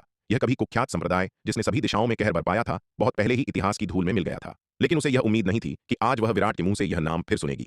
स्वरा की बातें सुनकर विराट ने कुछ भी नहीं छिपाया। उसने सीधे स्वरा को वह सब बता दिया जो श्रवण वर्षा विद्यापीठ में हुआ था। विराट की बात सुनने के बाद स्वरा शांत हो गई। उसका सीना धड़कने लगा और उसका सुंदर चेहरा लाल हो गया। वह दुष्ट शशांक वास्तव में मोहिनी संप्रदाय का एक बचा हुआ हिस्सा है। वह वास्तव में मरने लायक है। काफी देर बाद स्वरा ने असीम क्रोध और नफरत के साथ कहा, कोई भी सच्चा इंसान मोहिनी संप्रदाय से अत्यधिक नफरत नहीं करता था, क्योंकि मोहिनी संप्रदाय के तरीके बहुत ही नीच और घृणित हैं। एक बार जब आप उनके जाल में फंस जाते हैं तो आप ऐसी खाई में गिर जाएंगे जहां से वापस लौटना नामुमकिन है। कोई भी योद्धा ऐसी बात बर्दाश्त नहीं कर सकता। इन बुरे रास्तों के लिए मानव जाति की नफरत वास्तव में अंधकार दानव वंश जैसी विदेशी जातियों के लिए उनकी नफरत से कम नहीं है। तो स्वरा, सुरक्षित रहने के लिए बेहतर होगा कि तुम इन सुरक्षा ताबीजों को स्वीकार कर लो। विराट ने स्वरा से कहा। ठीक है, तो मैं तुम्हारे साथ औपचारिकता नहीं दिखाऊंगी, स्वरा ने सिर हिलाते हुए जवाब दिया। विराट की कहानी सुनने के बाद वह भी मोहिनी कीट के प्रति आशंका से भर गई थी। इस तरह की भूतियां चीज अदृश्य और अमूर्त होती है, जिससे बचाव करना असंभव है। आखिरकार उस समय मोहिनी संप्रदाय के अविश्वसनीय रूप से अजीब तरीकों ने अनगिनत लोगों में अनगिनत शक्तिशाली हस्तियों को अत्यधिक सिरदर्द दिया था। हालांकि वह अब मजबूत है, लेकिन अनगिनत लोगों के सच्चे महाशक्तियों की तुलना में वह पूरी तरह से नगण्य है। यहां तक कि उस समय अनगिनत लोगों की प्राचीन शक्तियों और शक्तिशाली प्राणियों को भी यह तरीका बेहद परेशानी भरा लगा था, तो वह थोड़ी सी भी लापरवाही करने की हिम्मत कैसे कर सकती थी? अगर किसी दिन उसे इस मोहिनी कीट ने काट लिया तो इसके परिणाम अकल्पनीय होंगे। स्वरा ने न केवल स्वयं ताबीज स्वीकार किया, बल्कि अपने शिष्य हिमानी को विराट द्वारा दिए गए ताबीज का आधा हिस्सा देने के लिए तुरंत पूर्वी नक्षत्र नगर भी गई। विराट ने अपने निर्मल अवतार को कुछ ताबीज देने के लिए दक्षिणी स्वर्ग महाद्वीप में अपने एक पुतला अवतार को भी भेजा। दक्षिणी स्वर्ग महाद्वीप, श्रवण वर्षा विद्यापीठ, तपोवन शिखर। मुख्य कक्ष अतुलनीय रूप से सुंदर प्रेम और समर्पण के दृश्य से भरा हुआ था। काफी देर बाद मुख्य कक्ष में प्रेम की ऊष्मा आखिरकार शांत हो गई। तन्वी विराट की छाती पर लेटी हुई थी। उसका सुंदर चेहरा लाल था, मीठी ओस से भीगे एक नाजुक फूल की तरह बहुत ही आकर्षक लग रही थी। मेरे स्वामी, मैं खुद को रोक नहीं पाई, कृपया मुझे क्षमा करें। तन्वी ने अपना सिर विराट की छाती में छिपा लिया। उसका सुंदर चेहरा शर्म से भरा हुआ था। हाल ही में वह एक वासनापूर्ण स्त्री की तरह विराट से प्रेम के स्पर्श की लगातार विनती कर रही थी। इससे गरिमामयी तन्वी को अविश्वसनीय रूप से शर्मिंदगी महसूस हुई और वह अपने व्यवहार से बेहद नाराज हुई। उसे खुद से नफरत थी कि वह अपनी इच्छाओं पर काबू नहीं रख पा रही थी और लगातार विराट से प्रेम का स्पर्श मांग रही थी। हालांकि वह और विराट जीवन साथी थे, उनके बीच प्रेम और समर्पण का यह कृत्य पूरी तरह से सामान्य था। लेकिन तन्वी को डर था कि इस कारण से विराट उसे नीची नजरों से देखेगा, उसे एक बेशर्म स्त्री समझेगा। इसलिए हर बार प्रेम करने के बाद तन्वी शर्म और बेचैनी से भर जाती थी। हालांकि तन्वी इस स्थिति में और डूबना नहीं चाहती थी, लेकिन मोहिनी कीट के जहर के भयानक रूप से शक्तिशाली प्रभाव ने उसे बार बार घुटने टेकने पर मजबूर कर दिया। सौभाग्य से वह और विराट आपसी स्नेह के बंधन से जुड़े थे। यहां तक कि जब वह मोहिनी कीट के प्रभाव के दौरान नियंत्रण खो बैठी, तब भी उसने केवल अपने प्रिय के साथ ही प्रेम किया। अन्यथा अगर वह शशांक के हाथों में पड़ गई होती तो परिणाम अकल्पनीय होते। शायद उस मामले में मृत्यु उसके लिए एक विलासिता होती। तन्वी, क्या मैंने तुम्हें पहले ही नहीं बताया? तुम ऐसी केवल इसलिए हो क्योंकि तुम्हें मोहिनी कीट का जहर दिया गया है। इसके अलावा चूंकि हम जीवन साथी हैं, कक्ष में निकटता पूरी तरह से सामान्य है। तुम्हें इसके बारे में कोई भी मनमुटाव रखने की जरूरत नहीं है। विराट ने उसकी ओर देखा, उसके शरीर को कोमलता से सहलाया और उसे धीरे से सांत्वना दी।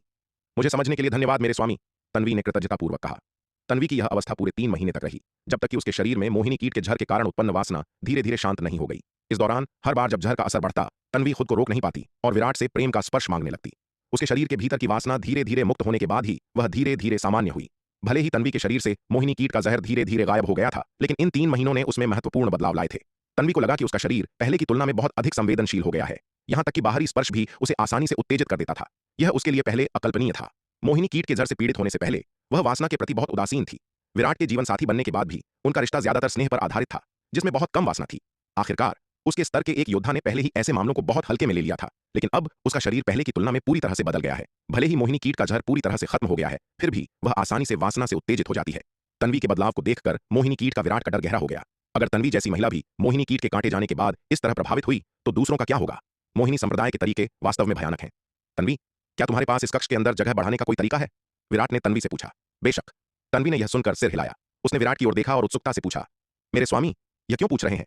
अपनी वर्तमान ताकत के साथ एक गुफा की दुनिया बनाना उसके लिए स्वाभाविक रूप से कोई समस्या नहीं होगी। हालांकि तपोवन शिखर जहां वह रहती है, वह उसके लिए साधना का सामान्य स्थान है। यह पहले से ही पर्याप्त से अधिक है। यहां कोई बड़ा स्थान बनाने की आवश्यकता नहीं है, इसलिए उसने ऐसा नहीं किया है। अरे अरे, जरा ठहरिए। अगर आप इस कहानी को पूरा बिना कट और ऐसा क्यों पूछ रहे हैं? अपनी वर्तमान शक्ति के साथ एक गुफा संसार बनाना उसके लिए कोई बड़ी बात नहीं थी। हालांकि तपोवन शिखर जहां वह रहती थी, वह केवल उसकी साधना का स्थान था। यह पहले से ही काफी बड़ा था, इसलिए यहां किसी बड़े स्थान को बनाने की कोई आवश्यकता नहीं थी और उसने ऐसा कभी किया भी नहीं था। तो पहले इस कक्ष के भीतर की जगह को बड़ा करो, मुझे इसका एक काम है, श्वेत वस्त्रधारी विराट ने कहा। ठीक है, तन्वी ने सहमति में सिर हिलाया। हालांकि वह नहीं जानती थी कि विराट कक्ष की जगह क्यों बड़ा करवाना चाहता है, लेकिन चूंकि उसने कहा था तो वह स्वाभाविक रूप से मना नहीं कर सकती थी। तुरंत ही विराट के निर्देशों का पालन करते हुए तन्वी ने कक्ष के भीतर एक विशाल गुफा संसार का निर्माण कर दिया। तन्वी के यह काम पूरा करने के बाद विराट ने भारी मात्रा में प्राचीन महाद्वीप के पेड़ निकाले और कक्ष में एक तलवार संकल्प अभ्यास व्यूह स्थापित कर दिया। विराट की नजर में केवल तलवार संकल्प अभ्यास व्यूह ही तन्वी के शरीर से मोहिनी कीट के विष के दुष्प्रभावों को समाप्त कर सकता था। तलवार संकल्प अभ्यास व्यूह का उपयोग करके साधना करना किसी के भी साधना हृदय और इच्छा शक्ति को मजबूत करने में बहुत मददगार होता है। इसके अलावा तलवार के इस अभ्यास से होने वाला असहनीय दर्द तन्वी के मन में उठने वाली वासना को भी कम कर सकता था। शुरुआत में विराट श्रवण वर्षा विद्यापीठ में इतनी जल्दी प्राचीन महाद्वीप के विशाल पेड़ों और तलवार संकल्प अभ्यास व्यूह के रहस्य को उजागर नहीं करना चाहता था। आखिरकार वह अभी भी श्रवण वर्षा विद्यापीठ और कुलपति मयंक के बारे में पूरी तरह से नहीं जानता था। ऐसे रहस्य को उजागर करने में उसके लिए काफी जोखिम था। लेकिन अब मोहिनी कीट के विष के कारण तन्वी की यह हालत देखकर वह इन सब बातों की परवाह नहीं कर सकता था। वह नहीं चाहता था कि मोहिनी कीट के विष के कारण तन्वी सचमुच वासना की गुलाम बन जाए। अगर तन्वी ऐसे ही रहती तो यह एक जानलेवा कमजोरी बन जाती, जिसका दुश्मन आसानी से फायदा उठा सकते थे। हालांकि उसके पास तन्वी की वासना को शांत करने के लिए अपना निर्मल अवतार मौजूद था, फिर भी यह उन दोनों के लिए एक बहुत बड़ा खतरा था। विराट द्वारा मुख्य कक्ष में तलवार संकल्प अभ्यास व्यूह स्थापित करने के बाद उस व्यूह से एक बेहद तेज और खौफनाक तलवार की ऊर्जा निकलने लगी। स्वामी, यह क्या है? व्यूह से निकलती खौफनाक तलवार की ऊर्जा को महसूस करके तन्वी डर गई। उसने श्वेत वस्त्रधारी विराट की ओर देखा और पूछा। अपनी ताकत के बावजूद वह इस व्यूह की भयंकर शक्ति को महसूस कर सकती थी। इस महान व्यूह को तलवार संकल्प अभ्यास व्यूह कहा जाता है। यह तुम्हारी साधना में मदद करने के लिए है, श्वेत वस्त्रधारी विराट ने हल्का सा मुस्कुराते हुए कहा। मेरी साधना में मदद करने के लिए? तन्वी हैरान रह गई। हाँ, अंदर जाओ और इसे आजमाओ, श्वेत वस्त्रधारी विराट ने सिर हिलाते हुए कहा। यह सुनकर तन्वी ने खौफनाक ऊर्जा बिखेरते उस महान व्यूह की ओर देखा। थोड़ी हिचकिचाहट के बाद वह आखिरकार व्यूह की ओर बढ़ गई। हालांकि उसे इस व्यूह की शक्ति से डर लग रहा था, लेकिन विराट पर अपने भरोसे के कारण उसने वही किया जो उसने कहा था। जैसे ही उसने तलवार संकल्प अभ्यास व्यूह में कदम रखा, उसे तुरंत अपने ऊपर एक बेहद खौफनाक ऊर्जा का प्रहार महसूस हुआ। आह! तलवार की ऊर्जा के इस अचानक हुए हमले के कारण तन्वी दर्द से चीख उठी। वह तुरंत ही अपनी जान बचाते हुए तलवार संकल्प अभ्यास व्यूह से पीछे हट गई। उसका खूबसूरत चेहरा मौत के समान पीला पड़ गया था। तन्वी, वापस अंदर जाओ! तभी श्वेत वस्त्रधारी विराट की आवाज उसके कानों में गूंजी। स्वामी, यह सुनकर तन्वी ने विराट की ओर देखा। उसकी खूबसूरत आंखों में आंसू भर आए थे और उसके प्यारे चेहरे पर एक दुख भरा भाव आ गया था। इस तलवार संकल्प अभ्यास व्यूह से होने वाला दर्द सचमुच बहुत भयानक था। यह एक ऐसा दर्द था जिसका उसने अपनी पूरी जिंदगी में कभी अनुभव नहीं किया था। यह शरीर के 1000 टुकड़े होने से भी ज्यादा खौफनाक था। उस दर्द को सहने के बाद तन्वी के मन में सामने मौजूद व्यूह को लेकर खौफ भर गया था। अंदर जाओ। हालांकि श्वेत वस्त्रधारी विराट ने तन्वी की इस दयनीय हालत को नजरअंदाज कर दिया और बिना किसी भाव के कहा, मोहिनी कीट के विष के प्रभाव से छुटकारा पाने के लिए तन्वी को तलवार की ऊर्जा से अपने शरीर को तपाने की आवश्यकता थी। विराट ने तन्वी के लिए जो व्यूह स्थापित किया था वह उसी स्तर का था जो उसके असली रूप ने स्वरा के लिए बनाया था। हालांकि तन्वी अभी बहुत ताकतवर थी, लेकिन वह स्वरा जैसी योद्धा से अभी भी काफी कमजोर थी। इसलिए इस स्तर के व्यूह से होने वाला दर्द स्वरा के दर्द से कहीं ज्यादा भयंकर था। लेकिन विराट को चिंता थी कि कमजोर अभ्यास तन्वी के लिए असरदार नहीं होगा, इसलिए उसने तुरंत सबसे शक्तिशाली व्यूह स्थापित कर दिया जो वह उस समय बना सकता था। विराट के शब्द सुनकर तन्वी उस व्यूह से डर तो रही थी, लेकिन अंततः उसने अपने दांत पीसे और कांपते हुए उसके अंदर कदम रख दिया। उसके दिल में विराट ही उसका सब कुछ था और वह उसके आदेशों की अवहेलना करने की हिम्मत नहीं कर सकती थी।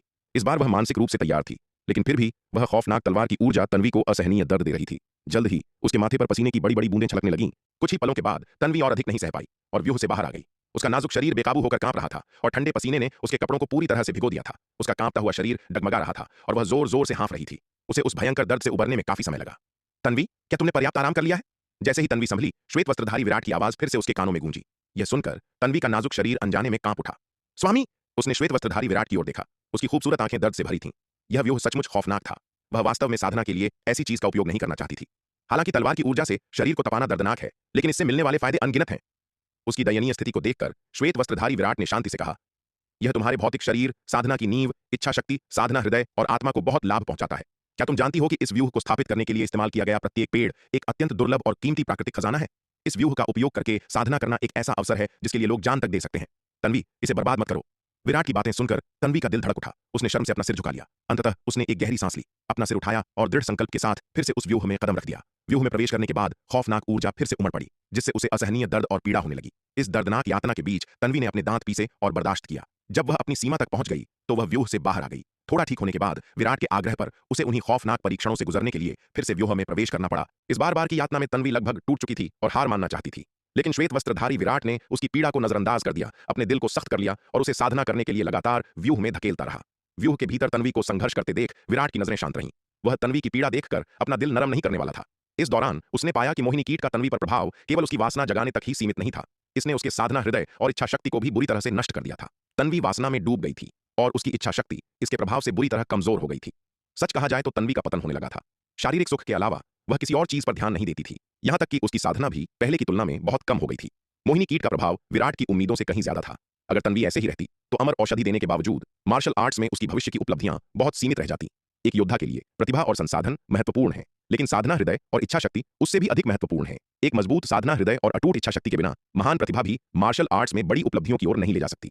तलवार संप्रदाय के योद्धाओं का मार्शल आर्ट्स के पथ पर इतना मजबूत और स्थिर होने का कारण केवल यह नहीं है कि उनके पास अद्भुत साधना संसाधन है, बल्कि यह भी है कि वे सभी साधना के लिए तलवार संकल्प अभ्यास व्यूह का उपयोग करते हैं, जो उनके साधना हृदय और इच्छा शक्ति को बहुत तपाता है। अन्य संप्रदायों के योद्धाओं की तुलना में तलवार संप्रदाय के योद्धाओं का साधना हृदय और इच्छा शक्ति बहुत मजबूत है। तन्वी को वासना के उस दलदल से बाहर निकालने के लिए विराट इस थोड़ी सी यातना के कारण अपना दिल नरम नहीं करने वाला था। विराट के आग्रह पर तन्वी बार बार साधना करने के लिए व्यूह में प्रवेश करती रही।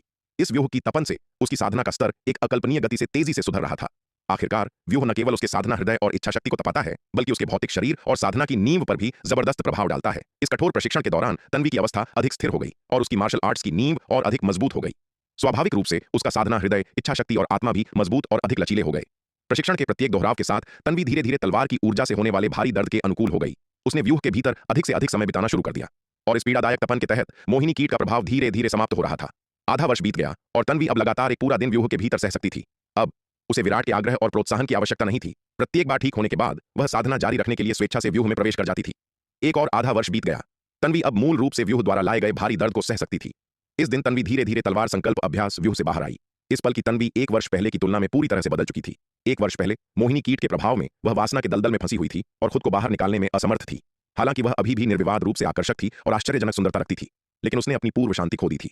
लेकिन अब व्यूह के एक वर्ष के प्रशिक्षण के बाद तन्वी का पूरी तरह से कायाकल्प हो गया था। उसकी खूबसूरत आंखें अब अविश्वसनीय रूप से शांत और स्पष्ट थीं। उसके पिछले पतन का नामो निशान भी नहीं था। उसने न केवल अपना प्रारंभिक परिष्कृत लालित्य और गरिमापूर्ण संयम वापस पा लिया था, बल्कि वह पहले से भी अधिक शांत लग रही थी। इन बार बार के परीक्षणों के माध्यम से तन्वी की मानसिक स्थिति में एक जबरदस्त परिवर्तन आया था। पहले की तुलना में उसका साधना हृदय एक नए स्तर पर पहुंच गया था।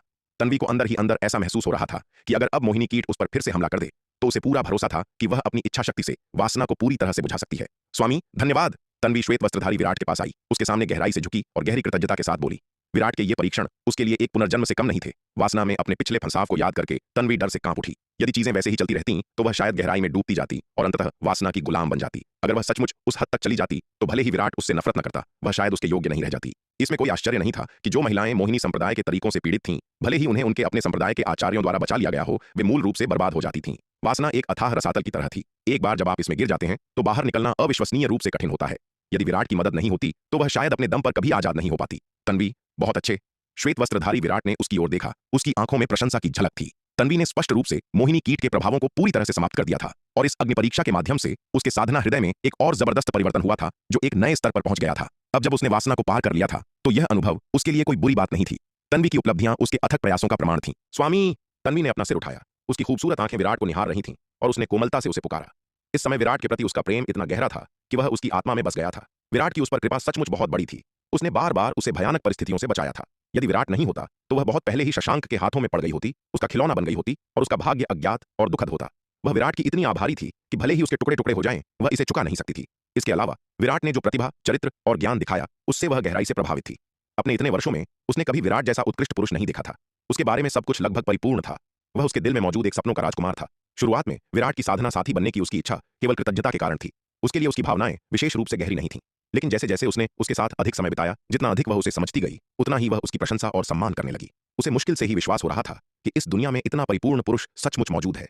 विराट के प्रति उसका प्रेम अटूट और गहराई से जड़ें जमा चुका था। भले ही विराट उसे मरने के लिए कहे, वह एक पल के लिए भी नहीं हिचकिचाएगी। शुरुआत में उसे कुछ संदेह था कि क्या उसके करीब आने के विराट के अथक प्रयास किसी छिपे हुए इरादे से थे या शायद श्रवण वर्षा विद्यापीठ के लिए। लेकिन अब उसे विराट पर कोई संदेह नहीं था। इसके अलावा भले ही विराट के मन में उसके प्रति कोई छिपा हुआ इरादा हो, वह स्वेच्छा से उसके साथ रहती। भले ही विराट शशांक की तरह उसे एक खिलौना बनाना चाहता हो, फिर भी वह विराट की इच्छाओं के खिलाफ नहीं जाती। इस सब का अनुभव करने के बाद उसका पूरा वजूद पूरी तरह से विराट के वश में था। तन्वी की खूबसूरत आंखों में भरी कोमलता, श्रद्धा और प्रशंसा को देखते हुए विराट ने थोड़ी बेबसी महसूस की और केवल एक मुस्कान के साथ जवाब दे सका। वह नहीं चाहता था कि तन्वी के साथ चीजें इस मुकाम तक पहुंचे, लेकिन चूंकि चीजें इस मुकाम पर आ गई थीं, तो वह बेबस था। तन्वी ने उसे अपनी सबसे कीमती पवित्रता भी दे दी थी। वह उसे कैसे छोड़ सकता था और उसे अनदेखा कैसे कर सकता था। तन्वी ने हल्के कदम आगे बढ़ाए, अपनी खूबसूरत बाहें फैलाईं और विराट को गले लगा लिया। उसका नरम नाजुक शरीर उसकी छाती से लगा हुआ था।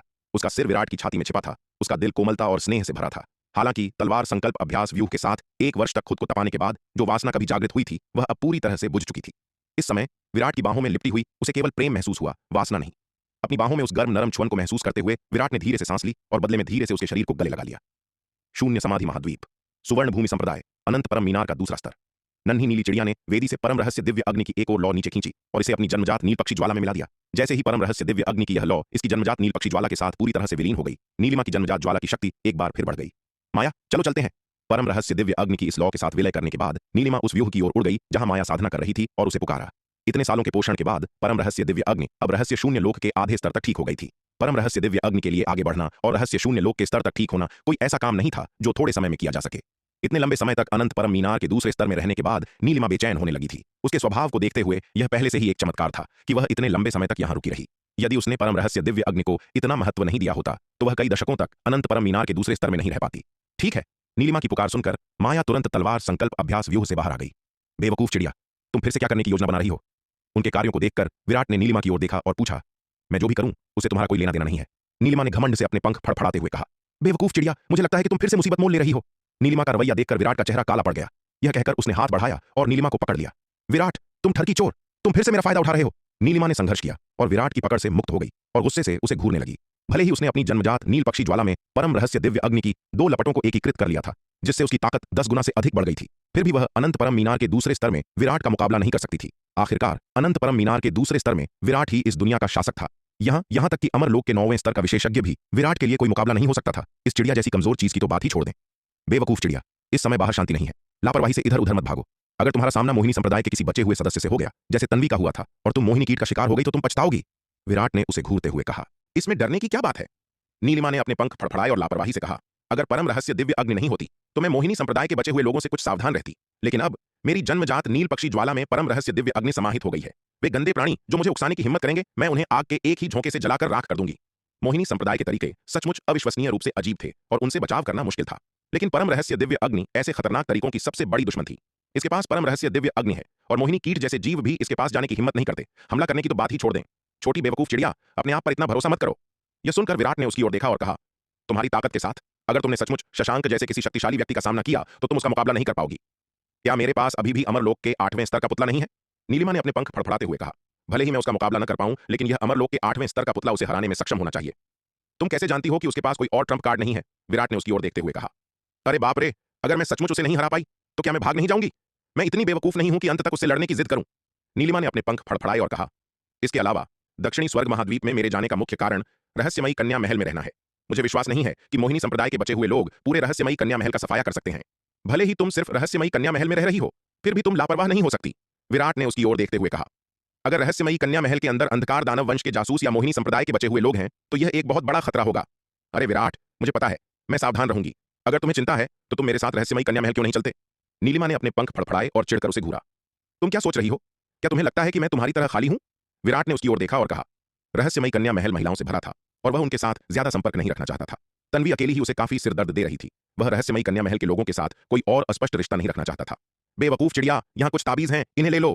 विराट ने कुछ ताबीज निकाले और नीलिमा और माया को सौंप दिए। हालांकि नीलिमा ने अपनी जन्मजात नील पक्षी ज्वाला में परम रहस्य दिव्य अग्नि का एक अंश मिला लिया था, जिससे वह मोहिनी कीट जैसी बुरी आत्माओं के गुप्त हमलों से पूरी तरह सुरक्षित हो गई थी। फिर भी विराट कुछ असहज था। इन ताबीजों की सुरक्षा जोड़ने से यह और भी सुरक्षित हो जाएगा, विशेष रूप से माया के लिए, जिसके पास नीलिमा के विपरीत अपनी कोई अनूठी ज्वाला नहीं थी। यह देखकर नीलिमा और माया स्वाभाविक रूप से विराट की दयालुता को अस्वीकार नहीं कर सकती थीं। वे चाहती थीं कि विराट उन्हें ऐसी और अच्छी चीजें दे, तो वे उसके प्रस्ताव को कैसे अस्वीकार कर सकती थीं। ताबीज प्राप्त करने के बाद नीलिमा चंपा के पास दौड़ी और बोली, दीदी चंपा, मैं अब से परम रहस्य दिव्य अग्नि के पोषण का काम आप पर छोड़ती हूँ। उसने पहले ही विराट और चंपा को परम रहस्य दिव्य अग्नि के पोषण का तरीका सिखा दिया था। चंपा के पास भी उसकी तरह अपनी जन्मजात फीनिक्स अग्नि थी। वास्तव में चंपा की जन्मजात फीनिक्स अग्नि उसकी जन्मजात नील पक्षी ज्वाला से भी अधिक शक्तिशाली थी। चंपा के लिए परम रहस्य दिव्य अग्नि का पोषण करना बिल्कुल ठीक रहेगा। ठीक है, मैं परम रहस्य दिव्य अग्नि की देखभाल करूंगी। यह सुनकर चंपा ने सिर हिलाया।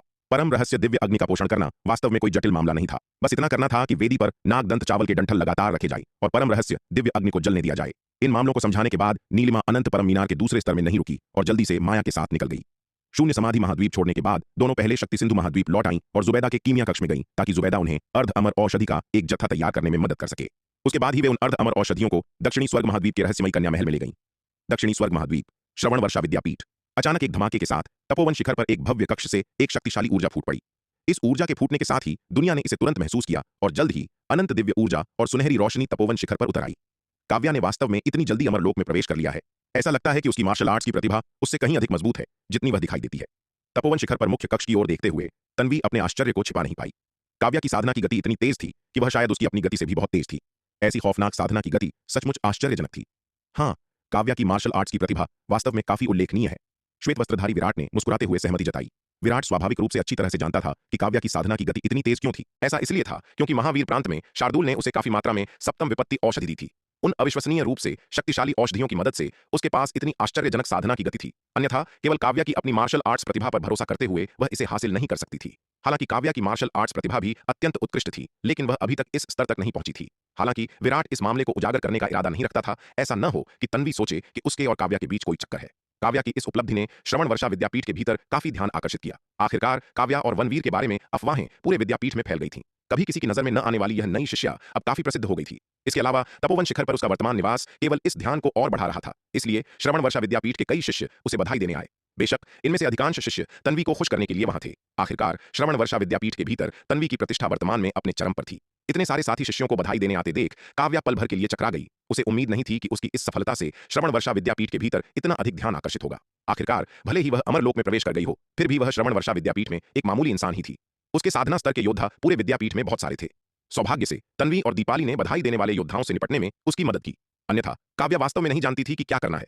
हालांकि वह 10 वर्षों से अधिक समय से श्रवण वर्षा विद्यापीठ की सदस्य थी, लेकिन अपने शांत व्यवहार और दूसरों से जानबूझकर बचने के कारण वह वास्तव में वहां कई लोगों को नहीं जानती थी। काफी देर बाद उसे बधाई देने आए योद्धा आखिरकार चले गए। दीदी तन्वी, धन्यवाद। सभी के चले जाने के बाद काव्या ने सम्मानपूर्वक तन्वी को प्रणाम किया और कृतज्ञता के साथ कहा।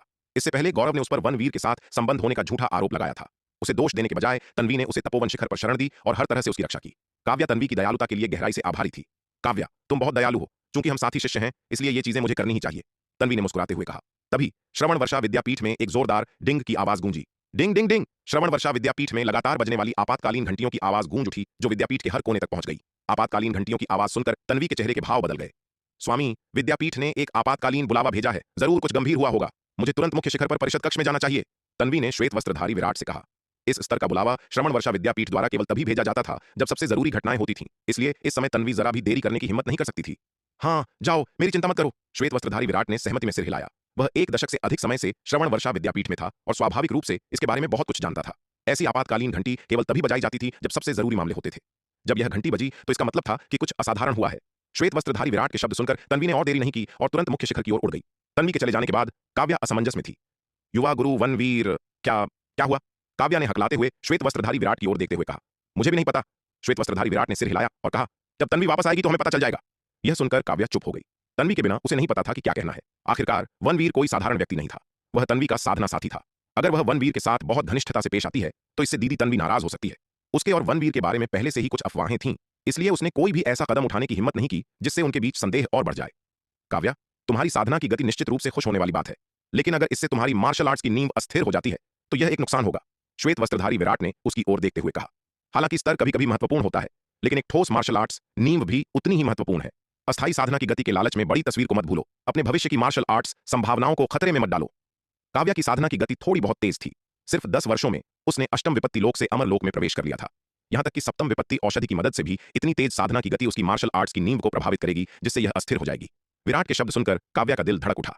याद दिलाने के लिए धन्यवाद युवा गुरु वनवीर, लेकिन मेरे पास ऐसा करने के अपने कारण हैं, काव्या ने सिर झुकाते हुए कहा। वह साधना की गति पर इतना ध्यान केंद्रित करने और इतनी जल्दी अमर लोक में प्रवेश करने का कारण यह था कि वह जल्द से जल्द अपनी ताकत में सुधार करना चाहती थी और विराट और शार्दुल के लिए कुछ करना चाहती थी। उसने कभी यह विश्वास नहीं किया था कि विराट और शार्दुल पर अंधकार दानव वंश के जासूस होने का झूठा आरोप लगाया गया था। विराट और शार्दुल जैसे लोग अंधकार दानव वंश के जासूस कैसे हो सकते हैं? लेकिन वह जानती थी कि उसकी ताकत कमजोर है और उसकी आवाज का कोई महत्व नहीं है। अपनी शक्ति के साथ वह विराट और शार्दुल का नाम स्पष्ट नहीं कर सकती थी। अपने लक्ष्य को प्राप्त करने के लिए वह केवल एक ही काम कर सकती थी कि वह अपनी ताकत में यथासंभव सुधार करे। केवल जब उसकी ताकत एक निश्चित स्तर तक पहुंच जाएगी तभी वह इस मामले की जांच शुरू कर पाएगी। काव्या, तुम्हारी चाहे जो भी कठिनाइयां हों, तुम्हें यह याद रखना चाहिए कि जल्दबाजी से काम बिगड़ता है। तुम जितनी तेजी से साधना करने की कोशिश करोगी, तुम्हें अपने लक्ष्य के विपरीत परिणाम मिलने की उतनी ही अधिक संभावना होगी। यदि तुम्हारी नींव अस्थिर है तो मार्शल आर्ट्स में तुम्हारी उपलब्धियां अत्यंत सीमित होंगी। उस स्थिति में तुम्हारा अंतिम लक्ष्य जो भी हो, तुम उसे प्राप्त करने में खुद को शक्तिहीन पा सकती हो। श्वेत वस्त्रधारी विराट ने उसकी ओर गंभीरता से देखते हुए कहा। यदि काव्या शांत होकर अपनी मार्शल आर्ट्स की नींव को मजबूत करने पर ध्यान केंद्रित कर सकती है, यह सुनिश्चित करते हुए कि प्रत्येक कदम ठोस और स्थिर है, तो भले ही उसका वर्तमान स्तर अधिक न हो, मेरा मानना है कि उसकी अंतिम उपलब्धियां बहुत बड़ी होंगी। एक बार जब तुम्हारे पास पर्याप्त ताकत हो जाएगी तो तुम्हारे लिए अपने लक्ष्यों को प्राप्त करना बहुत आसान हो जाएगा। विराट के शब्द सुनकर काव्या की रीढ़ में सिहरन दौड़ गई। युवा गुरु वनवीर, मैं आज आपके इस संदेश को याद रखूंगी। काव्या ने श्वेत वस्त्रधारी विराट को गहराई से प्रणाम किया। उसका चेहरा कृतज्ञता से भरा था। विराट के शब्द उसके लिए एक चेतावनी थे। वास्तव में यदि उसकी मार्शल आर्ट्स की नींव अस्थिर थी तो उसकी उपलब्धियां सीमित होंगी और पर्याप्त ताकत के बिना विराट और शार्दुल का नाम साफ करना एक सपना बनकर रह जाएगा। उसकी वर्तमान ताकत श्रवण वर्षा विद्यापीठ में सबसे निचले स्तर पर थी। भले ही वह इसी गति से जारी रही, वह अंततः कितनी दूर जा सकती थी?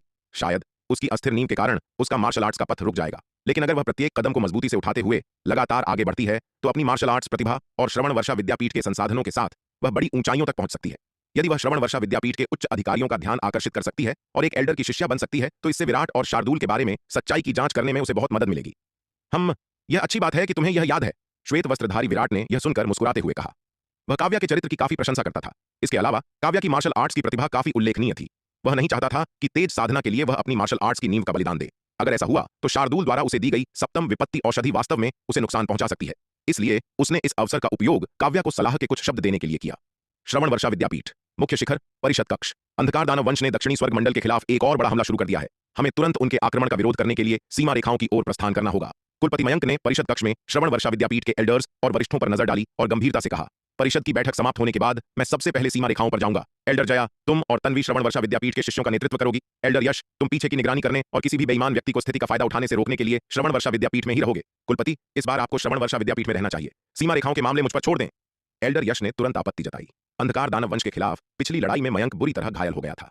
अगर वह फिर से सीमा रेखाओं पर जाता है तो शायद वह वापस न लौटे। अगर इस लड़ाई में मयंक की मृत्यु हो जाती है तो श्रवण वर्षा विद्यापीठ को होने वाले नुकसान की कल्पना भी नहीं की जा सकती।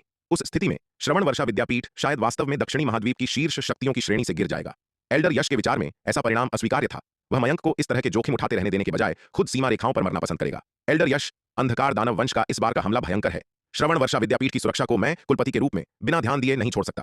अन्यथा यदि मैं भी युद्ध के मैदान में नहीं जाता हूं तो एक बार मनोबल टूट जाने पर हमारी श्रवण वर्षा विद्यापीठ की सुरक्षा बिना लड़े ही चरमरा जाएगी। मयंक ने सिर हिलाते हुए कहा। लेकिन एल्डर यश कुछ और कहना चाहता था। मैंने फैसला कर लिया है एल्डर यश, और कुछ कहने की जरूरत नहीं है, मयंक ने अपना हाथ हिलाते हुए कहा।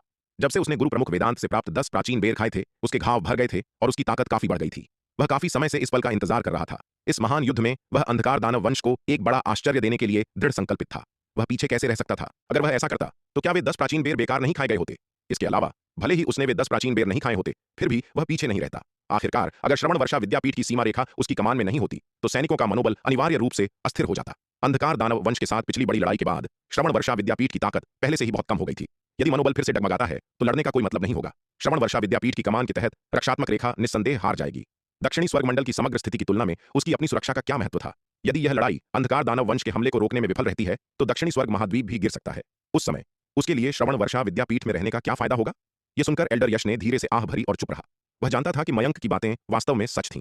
यदि कुलपति मयंक भी युद्ध के मैदान में नहीं गए तो श्रवण वर्षा विद्यापीठ के मोर्चे पर पहले से ही गिरा हुआ मनोबल और भी नीचे गिर जाएगा। ऐसी परिस्थितियों में अंधकार दानव वंश के भयंकर हमले का सामना करते हुए श्रवण वर्षा विद्यापीठ की सुरक्षा संभवतः पूरी तरह से ढाने से पहले लंबे समय तक नहीं टिक पाएगी। मयंक की व्यवस्था के तहत श्रवण वर्षा विद्यापीठ के सभी एल्डर्स और वरिष्ठ सदस्यों ने अपने आदेश स्वीकार किए और अपने अपने कार्यों को करने के लिए चले गए। सब कुछ व्यवस्थित करने के बाद मयंक ने कोई देरी नहीं की और तुरंत श्रवण वर्षा विद्यापीठ से दक्षिणी स्वर्ग महाद्वीप में सुवर्ण भूमि व्यापार मंडल के मुख्यालय के लिए प्रस्थान किया, जहां से वह दक्षिणी स्वर्ग मंडल की सीमा रेखाओं की यात्रा करेगा। पूरे दक्षिणी स्वर्ग महाद्वीप में केवल सुवर्ण भूमि व्यापार मंडल के मुख्यालय के पास एक स्थानिक मार्ग है जो रहस्य शून्य लोक के विशेषज्ञों की पहुंच के माध्यम से दक्षिणी स्वर्ग मंडल की सीमा रेखाओं तक पहुंच की अनुमति देता है। यह स्थानिक मार्ग जो रहस्य शून्य लोक के विशेषज्ञों को समायोजित करने में सक्षम है, सुवर्ण भूमि व्यापार मंडल और दक्षिणी स्वर्ग महाद्वीप में कई शक्तिशाली ताकतों द्वारा संयुक्त रूप से बनाया गया था। इस स्थानिक मार्ग का निर्माण बहुत बड़ी कीमत पर किया गया था। हालांकि दक्षिणी स्वर्ग महाद्वीप पर सुवर्ण भूमि व्यापार मंडल का मुख्यालय श्रवण वर्षा विद्यापीठ से काफी दूर है, लेकिन मयंक जैसे रहस्य शून्य लोक के विशेषज्ञ के लिए वहां तक पहुंचने में केवल एक दिन लगता है। श्रवण वर्षा विद्यापीठ, तपोवन शिखर। तन्वी परिषद की बैठक के तुरंत बाद लौट आई। तन्वी, क्या हुआ? श्वेत वस्त्रधारी विराट ने तन्वी की ओर देखते हुए पूछा। अंधकार दानव वंश ने हमारे दक्षिणी स्वर्ग मंडल के खिलाफ एक और बड़ा हमला शुरू कर दिया है। सीमा पर स्थिति गंभीर है। हमें तुरंत प्रस्थान करना चाहिए और लड़ने के लिए सीमा रेखाओं की ओर भागना चाहिए। तन्वी ने गंभीरता से कहा। महान युद्ध आखिरकार फिर से शुरू होने वाला है। यह सुनकर श्वेत वस्त्रधारी विराट की आंखों में एक विचारशील भाव आ गया। उसे बहुत पहले से ही इसकी उम्मीद थी। वास्तव में इस युद्ध के पीछे की स्थिति के बारे में उसकी समझ शायद दक्षिणी स्वर्ग मंडल के अधिकांश लोगों की तुलना में कहीं अधिक स्पष्ट थी। जब उसने ब्रजेश और एल्डर राका को पकड़ा था तो स्वरा ने उनकी आत्माओं को खोजा था और उनकी यादों से तिमिर मंडल के अंधकार दानव वंश की ताकत में उल्लेखनीय वृद्धि का कारण जान लिया था। ऐसा इसलिए था क्योंकि मानव जाति के लोहित मंडल पर विजय प्राप्त करने के बाद अंधकार दानव वंश के अस्त्र लोक मंडल ने तिमिर मंडल का समर्थन करने के लिए बड़ी संख्या में सैनिकों को भेजना शुरू कर दिया था। इस प्रकार तिमिर मंडल की ताकत बहुत बढ़ गई थी और दक्षिणी स्वर्ग मंडल के खिलाफ तिमिर मंडल द्वारा शुरू की गई पिछली बड़ी लड़ाई में केवल अस्त्र लोक मंडल के अग्रिम दल को ही आते देखा गया था। अब अंधकार दानव वंश द्वारा दक्षिणी स्वर्ग मंडल पर एक और हमला शुरू करने के साथ ऐसा लगता है कि अस्त्र लोक मंडल से सुदृढ़ीकरण की एक और लहर आ गई है। स्वामी, आपको अब से साधना करने के लिए तपोवन शिखर पर ही रहना चाहिए। मुझे श्रवण वर्षा विद्यापीठ के शिष्यों को सीमा रेखाओं पर ले जाने की आवश्यकता है। तन्वी ने श्वेत वस्त्रधारी विराट से कहा। सीमा रेखाओं की स्थिति गंभीर है और वह अब और देरी नहीं कर सकती। हालांकि वह विराट का साथ छोड़ने की अनिच्छुक है, लेकिन वह केवल सप्तम विपत्ति लोक में है। यदि वह उसके साथ सीमा रेखाओं पर जाता है तो इससे उसे केवल अत्यधिक खतरे में ही डाला जाएगा। यह कुछ ऐसा है जिसे तन्वी बिल्कुल नहीं देखना चाहती। तन्वी, तुम क्या कह रही हो? श्वेत वस्त्रधारी विराट ने सिर हिलाते हुए कहा। चूंकि तुम सीमा रेखाओं पर लड़ने जा रही हो तो मैं तुम्हारे पति के रूप में पीछे कैसे हट सकता हूं? लेकिन स्वामी, यह लड़ाई बेहद खतरनाक है। अगर आप मेरे साथ चलते हैं तो मैं आपकी सुरक्षा की गारंटी नहीं दे सकती। तन्वी ने जल्दी से समझाया। तन्वी, चिंता मत करो, मुझे अपना ख्याल रखने के अपने तरीके पता है। मेरे बारे में चिंता मत करो। श्वेत वस्त्रधारी विराट ने मुस्कुराते हुए कहा। मैं भी मानव जाति का सदस्य हूं। मैं विदेशी जातियों के आक्रमण के सामने हाथ पर हाथ धरे कैसे बैठ सकता हूं? लेकिन यह सुनकर तन्वी उसे और समझाना चाहती थी। वह सचमुच विराट को सीमा रेखाओं पर अपनी जान जोखिम में डालते नहीं देखना चाहती थी। यदि विराट को कुछ हो जाता है तो उसे नहीं पता होगा कि क्या करना है और कुछ कहने की जरूरत नहीं है। मैंने फैसला कर लिया है। इससे पहले कि तन्वी अपनी बात पूरी कर पाती, श्वेत वस्त्रधारी विराट ने उसे रोकने के लिए अपना हाथ हिलाया। ठीक है। श्वेत वस्त्रधारी विराट का दृढ़ रवैया देखकर तन्वी जानती थी कि और समझाना बेकार है, इसलिए वह केवल सिर हिलाकर सहमत हो सकती थी। तन्वी, जाओ और पहले अपना काम करो। जब जाने का समय हो तो मुझे बता देना। श्वेत वस्त्रधारी विराट ने उसकी ओर देखते हुए कहा। तन्वी वर्तमान में श्रवण वर्षा विद्यापीठ के कुलपति के रूप में कार्य कर रही थी। ऐसी आपात स्थिति का सामना करते हुए उसके पास करने के लिए बहुत सी चीजें होंगी। विराट नहीं चाहता था कि वह उसके साथ बहुत अधिक समय बर्बाद करे। ठीक है। यह सुनकर तन्वी ने सिर हिलाया। अपना निर्णय लेने के बाद तन्वी ने और संकोच नहीं किया। उसने तपोवन शिखर छोड़ दिया और श्रवण वर्षा विद्यापीठ के शिष्यों को इकट्ठा करना शुरू कर दिया। शक्ति सिंधु महाद्वीप। विराट का स्वर्ण नाग अवतार स्वरा के आंगन के बाहर पहुंचा और आंगन का दरवाजा खटखटाया। जल्द ही आंगन का दरवाजा अंदर से खुला। विराट, क्या तुम्हें कोई काम है? स्वरा ने उसे आंगन में ले जाते हुए पूछा और उसकी ओर देखा। सीनियर, क्या आप जानती हैं कि अंधकार दानव वंश ने दक्षिणी स्वर्ग मंडल पर एक और हमला शुरू कर दिया है? विराट के स्वर्ण नाग अवतार ने स्वरा की ओर देखते हुए पूछा। हाँ, मुझे पता है। मुझे अभी अभी यह खबर मिली है। यह सुनकर स्वरा ने सिर हिलाया, उसकी ओर देखा और कहा। विराट, तुम्हारा सूचना तंत्र काफी प्रभावशाली है। यह बात अभी अभी हुई है और तुम्हें इतनी जल्दी खबर मिल गई। तन्वी ने मुझे बताया, विराट ने कहा। तन्वी, तन्वी, तुम उसे इतने प्यार से बुलाते हो। यह सुनकर स्वरा ने उसकी ओर देखा, अपनी नाजुक नाक सिकोड़ी और थोड़ी ईर्ष्या के साथ कहा। स्वरा की बातें सुनकर विराट का चेहरा कठोर हो गया। इस औरत का लहजा कितना तीखा था। सीनियर स्वरा, क्या तन्वी के बारे में कोई गलतफहमी है? विराट ने स्वरा की ओर देखते हुए हिचकिचाते हुए पूछा। उसे लग रहा था कि इस औरत के मन में तन्वी के खिलाफ गहरा पूर्वाग्रह है। हम्फ, उस कुतिया के बारे में मुझे क्या गलतफहमी है? तुम बहुत ज्यादा सोच रहे हो। स्वरा ने उसकी ओर देखा और नाक भौं सिकोड़ी। खैर छोड़ो, मैं तुमसे बहस करने के मूड में नहीं हूं, स्वरा ने अपना हाथ हिलाते हुए कहा। विराट, मैं तुम्हें ही ढूंढने वाली थी। सीनियर को मुझसे क्या काम है? विराट हैरान हुआ और उसकी ओर देखते हुए पूछा। अब जब अंधकार दानव वंश ने दक्षिणी स्वर्ग मंडल पर हमला शुरू कर दिया है तो यह समय मेरे लिए वापस जाने और युद्ध में शामिल होने का है। जाने से पहले मुझे तुम्हें बताना होगा, स्वरा ने कहा। सीनियर, क्या आप अभी वापस जा रही हैं? यह सुनकर विराट हैरान रह गया। उसने स्वरा की ओर देखा और पूछा, सीनियर, क्या आप जानती हैं कि अमर खड्ग संप्रदाय के भीतर देशद्रोही कौन है? मुझे नहीं पता, स्वरा ने सिर हिलाते हुए कहा। वह बूढ़ा वेदांत मुझे बताने से मना कर रहा है, लेकिन अब मैं उस बारे में और चिंता नहीं कर सकती। मैं उस देशद्रोही के कारण बस छिपती नहीं रह सकती। अपनी वर्तमान शक्ति के साथ रहस्य शून्य लोक के नीचे उसे किसी का डर नहीं है। उसे अब खुद पर अद्वितीय विश्वास है। भले ही वह अभी भी नहीं जानती कि अमर खड्ग संप्रदाय के ऊपरी स्तरों में छिपा देशद्रोही कौन है, वह पहले की तरह सावधान नहीं है। पूरे अमर खड्ग संप्रदाय में गुरु प्रमुख वेदांत, जो रहस्य शून्य लोक में संप्रदाय का नेता है, के अलावा उसे किसी का डर नहीं है। यदि अंधकार दानव वंश ने दक्षिणी स्वर्ग मंडल पर एक और हमला शुरू नहीं किया होता तो उसे तब तक छिपे रहने में कोई आपत्ति नहीं होती जब तक कि वह देशद्रोही को नहीं ढूंढ लेती और फिर खुद को प्रकट नहीं कर लेती। लेकिन अब स्थिति इतनी गंभीर है कि उसके पास समय से पहले खुद को प्रकट करने के अलावा कोई विकल्प नहीं है। अपनी वर्तमान शक्ति के साथ इस महान युद्ध में भाग लेना एक बहुत महत्वपूर्ण भूमिका निभा सकता है। उह, ठीक है, तो सावधान रहें सीनियर। यह सुनकर विराट के पास यह कहने के अलावा कोई विकल्प नहीं था। वह जानता था कि एक बार स्वरा ने फैसला कर लिया तो वह उसे नहीं रोक सकता। इसके अलावा स्थिति को देखते हुए उसके पास उसे रोकने का कोई कारण नहीं था। चिंता मत करो, मेरी वर्तमान शक्ति के साथ जब तक मेरा सामना किसी रहस्य शून्य लोक के विशेषज्ञ से नहीं होता, मुझे कोई खतरा नहीं होगा, स्वरा ने हाथ हिलाते हुए कहा। विराट, मैं जा रही हूं। सीनियर, एक पल रुकिए। इस समय विराट ने अचानक उसे पुकारा। विराट, क्या कुछ और भी है? स्वरा रुकी और उसे देखने के लिए मुड़ी। सीनियर, क्या आपके पास और प्राचीन बेर है? विराट ने उसकी ओर देखते हुए पूछा। एक है, जिसे मैंने अभी तक खाना खत्म नहीं किया है, स्वरा ने कहा। बाकी मैंने बूढ़े वेदांत को बेच दिए। तो कृपया एक पल प्रतीक्षा करें सीनियर, विराट ने उसकी ओर देखते हुए कहा। विराट, क्या तुम मेरे लिए कुछ और प्राचीन बेर लाने की योजना बना रहे हो? स्वरा ने उसकी ओर देखते हुए पूछा। हाँ बिल्कुल, विराट ने सिर हिलाया। विराट, इसकी कोई जरूरत नहीं है, स्वरा ने अपना हाथ हिलाते हुए कहा। मैं तुम्हें पहले ही बता चुकी हूं, मेरी वर्तमान शक्ति के साथ बहुत कम लोग मुझे चोट पहुंचा सकते हैं। तुम्हें मेरे लिए अपनी जान जोखिम में डालने की जरूरत नहीं है। अगर विराट बिना किसी जोखिम के प्राचीन बेर प्राप्त कर सकता था तो वह स्वाभाविक रूप से उन्हें उससे खरीदने में खुश होगी। आखिरकार ऐसा अद्भुत प्राकृतिक खजाना उनके जैसे योद्धाओं के लिए एक अमूल्य खजाना है। लेकिन यह जानने के बाद कि प्राचीन बेर प्राप्त करने के लिए विराट को बहुत बड़ा जोखिम उठाना होगा, स्वरा नहीं चाहती थी कि वह जोखिम उठाता रहे। विराट उसके लिए पहले ही काफी कुछ कर चुका था। वह उसे उसके लिए अपनी जान जोखिम में डालते हुए नहीं देखना चाहती थी। चिंता मत करो सीनियर, मुझे पता है कि मैं क्या कर रहा हूं, विराट ने उसे देखकर मुस्कुराते हुए कहा। कृपया मेरा इंतजार करें सीनियर। विराट की जिद के कारण स्वरा के पास रुकने और उसका इंतजार करने के अलावा कोई विकल्प नहीं था। हालांकि अपनी ताकत के साथ अगर वह जाने की जिद करती तो विराट उसे नहीं रोक सकता था, फिर भी उसने उसकी इच्छाओं की अवहेलना करने की हिम्मत नहीं की। रोजमर्रा के मामलों में वह विराट से बहस कर सकती थी, अपना गुस्सा निकालने के लिए वह उसे पीट भी सकती थी, लेकिन सिद्धांत के मामलों में वह उसके प्रति काफी आज्ञाकारी थी। इन वर्षों में उसने अनजाने में ही उसे अपना भावनात्मक सहारा मान लिया था। शून्य समाधि महाद्वीप, सुवर्ण भूमि संप्रदाय, अनंत परम मीनार का दूसरा स्तर। विराट का असली रूप अनंत परम मीनार के दूसरे स्तर के स्थानिक मार्ग के माध्यम से तुरंत प्राचीन महाद्वीप में प्रवेश कर गया और जल स्रोत पर्वत की ओर बढ़ गया। पर्वत पर पहुंचने पर विराट सीधे बेर के जंगल में गया। सावधानी पूर्वक देखने के बाद यह पुष्टि करते हुए कि तेंदुआ पास में नहीं था, विराट जल्दी से जंगल में घुस गया, दिव्य पंख तलवार व्यूह के 8वें स्तर को खोला और पेड़ों पर लगे विशाल प्राचीन बेरों पर वार किया। साधना के इन वर्षों के बाद विराट की ताकत पिछली बार जब उसने प्राचीन बेर तोड़े थे उसकी तुलना में कई गुना बढ़ गई थी, इसलिए इस बार उसने प्राचीन बेर पहले की तुलना में और भी तेजी से तोड़े। जल्द ही विराट ने 30 प्राचीन बेर तोड़ लिए थे। 30 बेर तोड़ने के बाद विराट रुका नहीं। उसने तुरंत बेर के जंगल से भागने के लिए अपनी रक्त पलायन तकनीक का उपयोग किया। पिछली बार यहां तेंदुए से सबक सीखने के बाद वह तेंदुए की चालाक और खौफनाक प्रकृति को गहराई से समझ गया था, इसलिए विराट जरा भी लापरवाह या लालची होने की हिम्मत नहीं कर सकता था। 30 प्राचीन बेर तोड़ने के बाद वह जानता था कि कब रुकना है और तुरंत भाग गया। वह तेंदुआ अपनी ऊर्जा को छिपाना जानता था, सिर्फ इसलिए कि वह तेंदुए के करीब आने की ऊर्जा को महसूस नहीं कर सकता था। इसका मतलब यह नहीं था कि तेंदुए ने उसे नहीं देखा था। विराट नहीं चाहता था कि तेंदुआ उसके बिल्कुल बगल में हो और भागने से पहले उस पर हमला करे जैसे कि पिछली बार हुआ था। उसके लिए यह बहुत जोखिम भरा था। अगर वह थोड़ा सा भी धीमा होता तो वह तेंदुए के पंजों तले मारा जाता। और हुआ भी ऐसा ही। जैसे ही विराट गायब हुआ, बेर के जंगल के साए से एक विशाल तेंदुआ निकला। उसने उस जगह पर देखा जहां विराट गायब हो गया था। उसकी आंखों में एक ठंडी चमक थी। यह चींटी दिनों दिन चालाक होती जा रही थी। इस बार इसके करीब पहुंचने से पहले ही चींटी भाग चुकी थी। इसके अलावा पिछली बार की तुलना में चींटी की ताकत काफी बढ़ गई थी। उसे विश्वास नहीं हो रहा था कि वह इस चींटी को हरा नहीं सकता। अब से वह इसी स्थान पर रहेगा और जैसे ही चींटी अंदर आएगी वह तुरंत हमला कर देगा। उसे विश्वास नहीं था कि चींटी इतनी करीब से भाग सकती है। अपना फैसला करने के बाद तेंदुआ नहीं गया बल्कि पास में ही बैठ गया। विराट ने बार बार उसके इलाके में घुसपैठ की थी और उसकी नाक के नीचे से भाग गया था, जिससे वह पूरी तरह से उग्र हो गया था।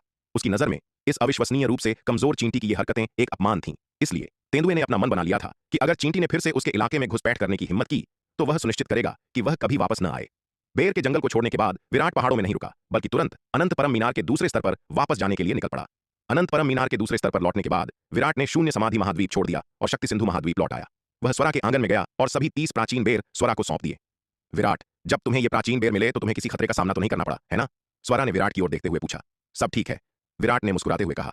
क्या मतलब सब ठीक है? स्वरा ने उसकी ओर देखा, कुछ असंतुष्ट होकर। क्या आपने मुझे पहले ही नहीं देख लिया सीनियर? मैं सुरक्षित वापस आ गया हूं, विराट ने मुस्कुराते हुए कहा। हम तुम बातूनी। स्वरा ने उसकी ओर देखा और नाक भौं सिकोड़ी। विराट, ये 30 अरब अमर दिव्य स्फटिक हैं, इन्हें ले लो, स्वरा ने एक स्थानिक अंगूठी निकाली और विराट को सौंप दी। विराट ने उसे ये प्राचीन बेर 1 अरब अमर दिव्य स्फटिक प्रत्येक में बेचे थे। 30 प्राचीन बेर स्वाभाविक रूप से 30 अरब अमर दिव्य स्फटिक होंगे। उसने गुरु प्रमुख वेदांत को इतने सारे प्राचीन बेर बेचकर बहुत कमाई की थी। 30 अरब अमर दिव्य स्फटिक उसके लिए कुछ भी नहीं थे। वह निश्चित रूप से विराट से ये प्राचीन बेर मुफ्त में नहीं लेगी। यह देखकर विराट ने कोई औपचारिकता नहीं दिखाई और स्थानिक अंगूठी ले ली। तलवार संप्रदाय को कई चीजों के लिए अमर दिव्य स्फटिक की आवश्यकता थी, विशेष रूप से पूर्वी नक्षत्र महाद्वीप के प्राचीन ड्रैगन महल से सर्वोच्च अमर दिव्य अस्त्र प्राप्त करने के बाद तलवार संप्रदाय के लिए अमर दिव्य स्फटिक और भी महत्वपूर्ण थे। वैसे भी इस औरत के पास अमर दिव्य स्फटिक की कमी नहीं थी। उसने गुरु प्रमुख वेदांत को वे प्राचीन बेर बेचकर बहुत कमाई की थी, तो स्वाभाविक रूप से वह उसके प्रति विनम्र नहीं होगा। विराट, मैं अब जा रही हूं। इन कार्यों को पूरा करने के बाद स्वरा ने विराट से कहा, हाँ, अपना ख्याल रखें सीनियर। विराट ने उसकी ओर देखा, सम्मानपूर्वक प्रणाम करते हुए अपने हाथ जोड़े और गंभीरता से कहा, हाँ, मैं रखूंगी, तुम भी अपना ख्याल रखना। स्वरा ने सिर हिलाया और कहा, पिछली बार तुमने ब्रजेश और एल्डर राका के नेतृत्व वाली अंधकार दानव सेना का सफाया कर दिया था। मुझे डर है कि अंधकार दानव इसे आसानी से नहीं जाने देंगे। इस बार अंधकार दानव दक्षिणी स्वर्ग मंडल पर एक और हमला कर रहे हैं और वे शायद दक्षिणी स्वर्ग मंडल की पूर्वी रक्षा पंक्ति पर हमला करने के लिए एक बड़ी सेना भेजेंगे। अगर तुम्हारी तरफ कुछ भी होता है तो मुझे कभी भी संपर्क करना याद रखना। हाँ, मैं करूंगा। यह सुनकर विराट ने सिर हिलाया। इन मामलों को समझाने के बाद स्वरा शक्ति सिंधु महाद्वीप पर नहीं रुकी। उसने शक्ति सिंधु महाद्वीप पर स्थानिक मार्ग का उपयोग दक्षिणी स्वर्ग महाद्वीप लौटने और अमर खड्ग संप्रदाय की ओर जाने के लिए किया। स्वरा के जाने के बाद विराट व्यक्तिगत रूप से दक्षिणी स्वर्ग महाद्वीप गया और श्रवण वर्षा विद्यापीठ के पास पहुंचा। उसने अपने निर्मल अवतार को वह श्याम स्वर्ण व्यूह चक्र सौंप दिया जिसे स्वरा ने पहले उसे बनाने में मदद की थी। निर्मल अवतार को तन्वी और श्रवण वर्षा विद्यापीठ के योद्धाओं के एक समूह के साथ दक्षिणी स्वर्ग मंडल के मुख्य युद्ध क्षेत्र में जाना था। वहां जिस स्थिति का वे सामना करेंगे वह बेहद खतरनाक होगी, इसलिए स्वाभाविक रूप से वह निर्मल अवतार के साथ शक्तिशाली खजाने छोड़ना चाहता था ताकि उसके बचने की क्षमता बढ़ सके। निर्मल अवतार को इस शक्तिशाली श्याम स्वर्ण व्यूह चक्र को देने के अलावा विराट ने इसे बड़ी संख्या में अन्य खजाने भी दिए, जैसे स्वर्ण कवच ताबीज, दिव्य अग्नि स्वर्ण ताबीज, पलायन ताबीज, अदृश्य ताबीज, अमर औषधि, अमर स्तरीय नवजीवन संजीवनी गोली और व्यूह स्थापित करने के लिए बड़ी मात्रा में सामग्री। इन खजानों के साथ निर्मल अवतार के बचने की क्षमता बहुत बढ़ जाएगी। निर्मल अवतार के सुरक्षात्मक वस्त्र, श्वेत जल रहस्यमय वस्त्र, एक शीर्ष श्रेणी का अमर दिव्य अस्त्र और उसके हाथ में अमर लोक के 9वें स्तर का पुतला। जब तक कि अमर लोक के 9वें स्तर से ऊपर के किसी शक्तिशाली व्यक्ति का सामना न हो, निर्मल अवतार के जीवन को खतरे में डालना मुश्किल होगा। निर्मल अवतार को यह खजाने सौंपने के बाद विराट अपनी एकांत साधना जारी रखने के लिए शक्ति सिंधु महाद्वीप लौट आया। दक्षिणी स्वर्ग महाद्वीप, अमर खड्ग संप्रदाय, मुख्य कक्ष जहां गुरु प्रमुख वेदांत रहते थे। छोटी स्वरा, तुम आ गई। गुरु प्रमुख वेदांत ने मुख्य कक्ष के एक कोने की ओर देखा और मुस्कुराते हुए कहा, बूढ़े आदमी, क्या तुम यहां खास तौर पर मेरे लिए इंतजार कर रहे थे? स्वरा ने अदृश्य ताबीज हटा दिया जिससे उसका रूप दिखाई देने लगा और उसने गुरु प्रमुख वेदांत से पूछा, बिल्कुल सही। गुरु प्रमुख वेदांत ने सिर हिलाया और कहा, मुझे पता था कि तुम वापस आओगी। मुझे डर था कि तुम अपना संयम खो दोगी और लापरवाही से काम करोगी, इसलिए मैं विशेष रूप से यहां तुम्हारा इंतजार कर रहा था। बूढ़े वेदांत, तुम्हारा इससे क्या मतलब है? तुम्हारा क्या मतलब है कि तुम्हें डर है कि मैं लापरवाही से काम करूंगी? यह सुनकर स्वरा बड़ी असंतुष्टि के साथ कहने लगी, मेरा मतलब है, मुझे डर है कि तुम अपना संयम खो दोगी और इस महान युद्ध में भाग लेने के लिए सीमा रेखाओं पर पहुंच जाओगी। इस प्रकार अपना पता उजागर कर दोगी। गुरु प्रमुख वेदांत ने उसकी ओर देखते हुए कहा, बूढ़े वेदांत, तुम्हारा क्या मतलब है? क्या तुम मुझे इस महान युद्ध में भाग लेने से मना कर रहे हो? यह सुनकर स्वरा और भी असंतुष्ट हो गई। बिल्कुल सही। गुरु प्रमुख वेदांत ने सिर हिलाया और कहा, तुम्हें इस महान युद्ध में खुद को नहीं दिखाना चाहिए। बस साए में रहो और चुपचाप छिपे रहना जारी रखो। बूढ़े वेदांत, क्या तुम सठिया गए हो? क्या तुम मुझे युद्ध के मैदान से पीछे हटने और भगोड़ा बनने के लिए कह रहे हो? यह सुनकर स्वरा ने उसे गुस्से से घूरा। मेरा यह मतलब नहीं था। यह सिर्फ इतना है कि तुम्हारा छिपा रहना अभी तुम्हारे ठिकाने को उजागर करने से अधिक प्रभावी होगा। गुरु प्रमुख वेदांत ने सिर हिलाया और कहा, कभी कभी छिपी हुई शक्ति सीधे प्रकट की गई शक्ति की तुलना में महत्वपूर्ण क्षणों में अधिक महत्वपूर्ण भूमिका निभा सकती है।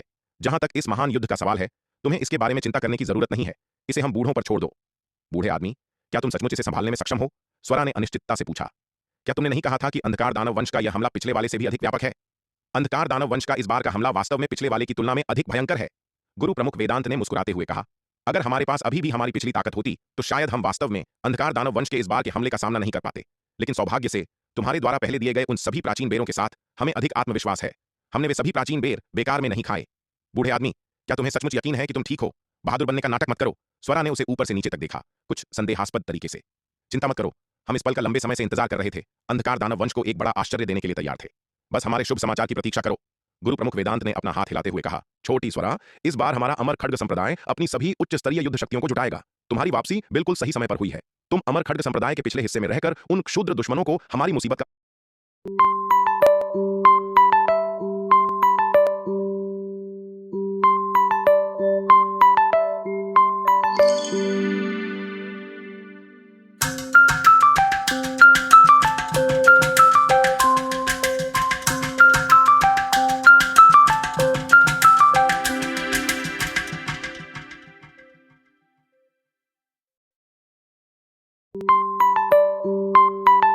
फायदा उठाने से रोक सकती हो।